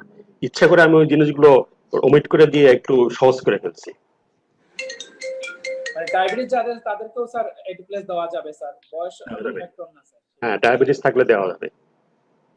আচ্ছা, কিন্তু ওয়ারফেরিনে থাকলে স্যার সেটা কি একদিনের ভিতরে থাকলে স্যার দেওয়া যাবে না স্যার? যদি দেখা যায় 24 ঘন্টার মধ্যে ওয়ারফারিনে সে আছে এবং তার যদি দেখেন আপনি যে আইএনআর 1.7 এর বেশি, দেওয়া যাবে না। আর স্যার লো মলিকুলার ওয়েট হেপারিন থাকে স্যার, তাইলেও কি স্যার একদিনের মধ্যে না কি স্যার? এটা কি লো মলিকুলার হলে 24 ঘন্টার মধ্যে দিতে পারবেন না, 24 ঘন্টা পরে দিতে হবে। আর এখন স্যার কোভিড সিচুয়েশনে কারো যদি স্ট্রোক হয় আর স্যার করোনা স্যার পজিটিভ হয় স্যার, তাহলে কি স্যার পরবর্তীতে স্যার লো মলিকুলার হেপারিন স্যার কতদিন পরে পাবে স্যার এন্টিপ্লেট যদি পায় স্যার? না, এখন ধরেন যে একটা লোক অল্টিপ্লেস পেয়ে গেছে, তারপরে তার কোভিড ডেভেলপ করছে, ওকে তো লো মলিকুলার হেপারিন দিতে সমস্যা নাই। একটা কোভিড পেশেন্টের যদি স্যার ইসকেমিক স্ট্রোক হয় স্যার, সে কি 3 ঘন্টার মধ্যে আসে এন্টিপ্লেস পায় স্যার, এবং স্যার কোয়াগুলোপ্যাথির জন্য স্যার কোভিডের কারণে স্ট্রোক মনে করি, এই ক্ষেত্রে অল্টিপ্লেস দেওয়া যাবে কিনা এখন পর্যন্ত কোনো মানে পরিষ্কার করে কেউ বলতে পারে নাই। এটা এখনো মানে বড় বড় ফিজিশিয়ানদের, সায়েন্টিস্টদের এখনো এটা চিন্তা ভাবনার মধ্যে আছে, তারা ইভেন অ্যাসপিরিনও দিতে বলে নাই। আর স্যার একটা আছে লেবেটালল যদি না পাওয়া যায় ইনজেক্টেবল ফর্মে স্যার, তাহলে ট্যাবলেটে দিলে কি স্যার এটা দেওয়া যাবে কিনা স্যার? আপনি যদি যে কোনো ভাবে ব্লাড প্রেশার কন্ট্রোল করতে পারলেই হলো। আমার হলো ব্লাড প্রেশার কন্ট্রোল করা। যদি ব্লাড প্রেশার কন্ট্রোল আপনি টাইম পিরিয়ডের মধ্যে করতে পারেন, তো বুঝেন তো যে ওরাল দিয়ে এই যে আমার 4.5 ঘন্টা টাইম ফ্রেমের মধ্যে ব্লাড প্রেশার কন্ট্রোল করে আবার সবকিছু দেওয়া, এটা অত্যন্ত কঠিন হয়ে যায়। ল্যাবেটালল অ্যাভেলেবল তো, আমরা তো দিচ্ছি, আমাদের এতে সবসময় ল্যাবেটালল একটা থাকেই। আর পেশেন্টের ডায়ালাইসিসে থাকে তাহলে স্যার তো দেওয়া যাবে না স্যার কেন ডায়ালাইসিস তাহলে দেওয়া যাবে তো? দেওয়া যাবে স্যার ওই যে বলছি যে এটা লো ডোজে হেপারিন দেওয়া থাকে। যদি যদি ডায়ালাইসিস থাকলেও যদি আপনার ওই যে আইএনআর এপিটিটি প্রথম টাইম যদি পারমিট করে দেওয়া যাবে। স্যার পেশেন্ট যে আপনি বলছেন যে নজরুল ভাই যেটা বললেন স্যার, আপনারা একটু লো ডোজে দিচ্ছেন স্যার 0.6 মিলিগ্রাম পার কেজিতে, যেটাতে স্যার রিস্কটা কমে যাচ্ছে, বাট স্যার বেনিফিটও সেই ধরনের কমতেছে, কিন্তু স্যার পেশেন্টের ফাইনান্সিয়াল কোনো বেনিফিট হয় কিনা স্যার? ফাইন্যান্সিয়াল বেশ বেনিফিট হয়, কারণ হলো একটা ভায়ালের দাম হলো আপনার 52,000 টাকা। তা আমি যদি 0.9 ডোজে দেই তাহলে 2টা ভায়াল লাগবে, তাহলে মাস কমে যাচ্ছে স্যার। হ্যাঁ, এটা তো আমার একটাতেই হয়ে যায়, তত বড় মোটা মানুষই হোক, এক ভায়ালের উপরে লাগে না। ফাইন্যান্সিয়াল বেনিফিটও হয়। আর এটা আমি মাউন্টেনের কথা বলা ঠিক হবে না, তবুও বলতেছি মাউন্টেনরাই এটার জন্য এই যে সার্ভিসটা দেওয়া হয় এর জন্য অ্যাডিশনাল কোনো কিছু নেয় না। এটা আমরা চ্যারিটি, এটা আমার চ্যারিটি দেশে জনপ্রিয় করার জন্য, শুধুমাত্র অন্য রোগীর হসপিটালে যে খরচ ও তারও তাই। এই যে প্রথম 24 ঘন্টা আমার ডাক্তারদের যে কি কষ্ট যায়, রাতে ঘুমাতে পারে না, আমাদের বলা আছে যে 15 মিনিট পর পর, ওরা 5 মিনিট পর পর যায় দেখে, এমন ভাবে মনিটর করে। সুতরাং ওদের আমরা এর জন্য আলাদা কোনো কিছু দেই না, কিন্তু তারা এটা ভলান্টারিলি করতেছে। স্যার মতুজামা স্যার আপনাকে ধন্যবাদ, বিডি ভিশনকে ধন্যবাদ, মাউন্টেন হসপিটালকে ধন্যবাদ আমাদের সাথে থাকার জন্য। আমরা এখন আমাদের প্রোগ্রামটা শেষ করে দিলে ভালো হয়। সবকিছু আপনারা ভালো থাকবেন, দোয়া করবেন আমাদের জন্য। সবাইকে ধন্যবাদ আমার সাথে থাকার জন্য, বিডি থ্যাংক ইউ। সাথে থাকার জন্য ধন্যবাদ স্যার, আপনাদের সবাইকে ধন্যবাদ। আল্লাহ হাফেজ।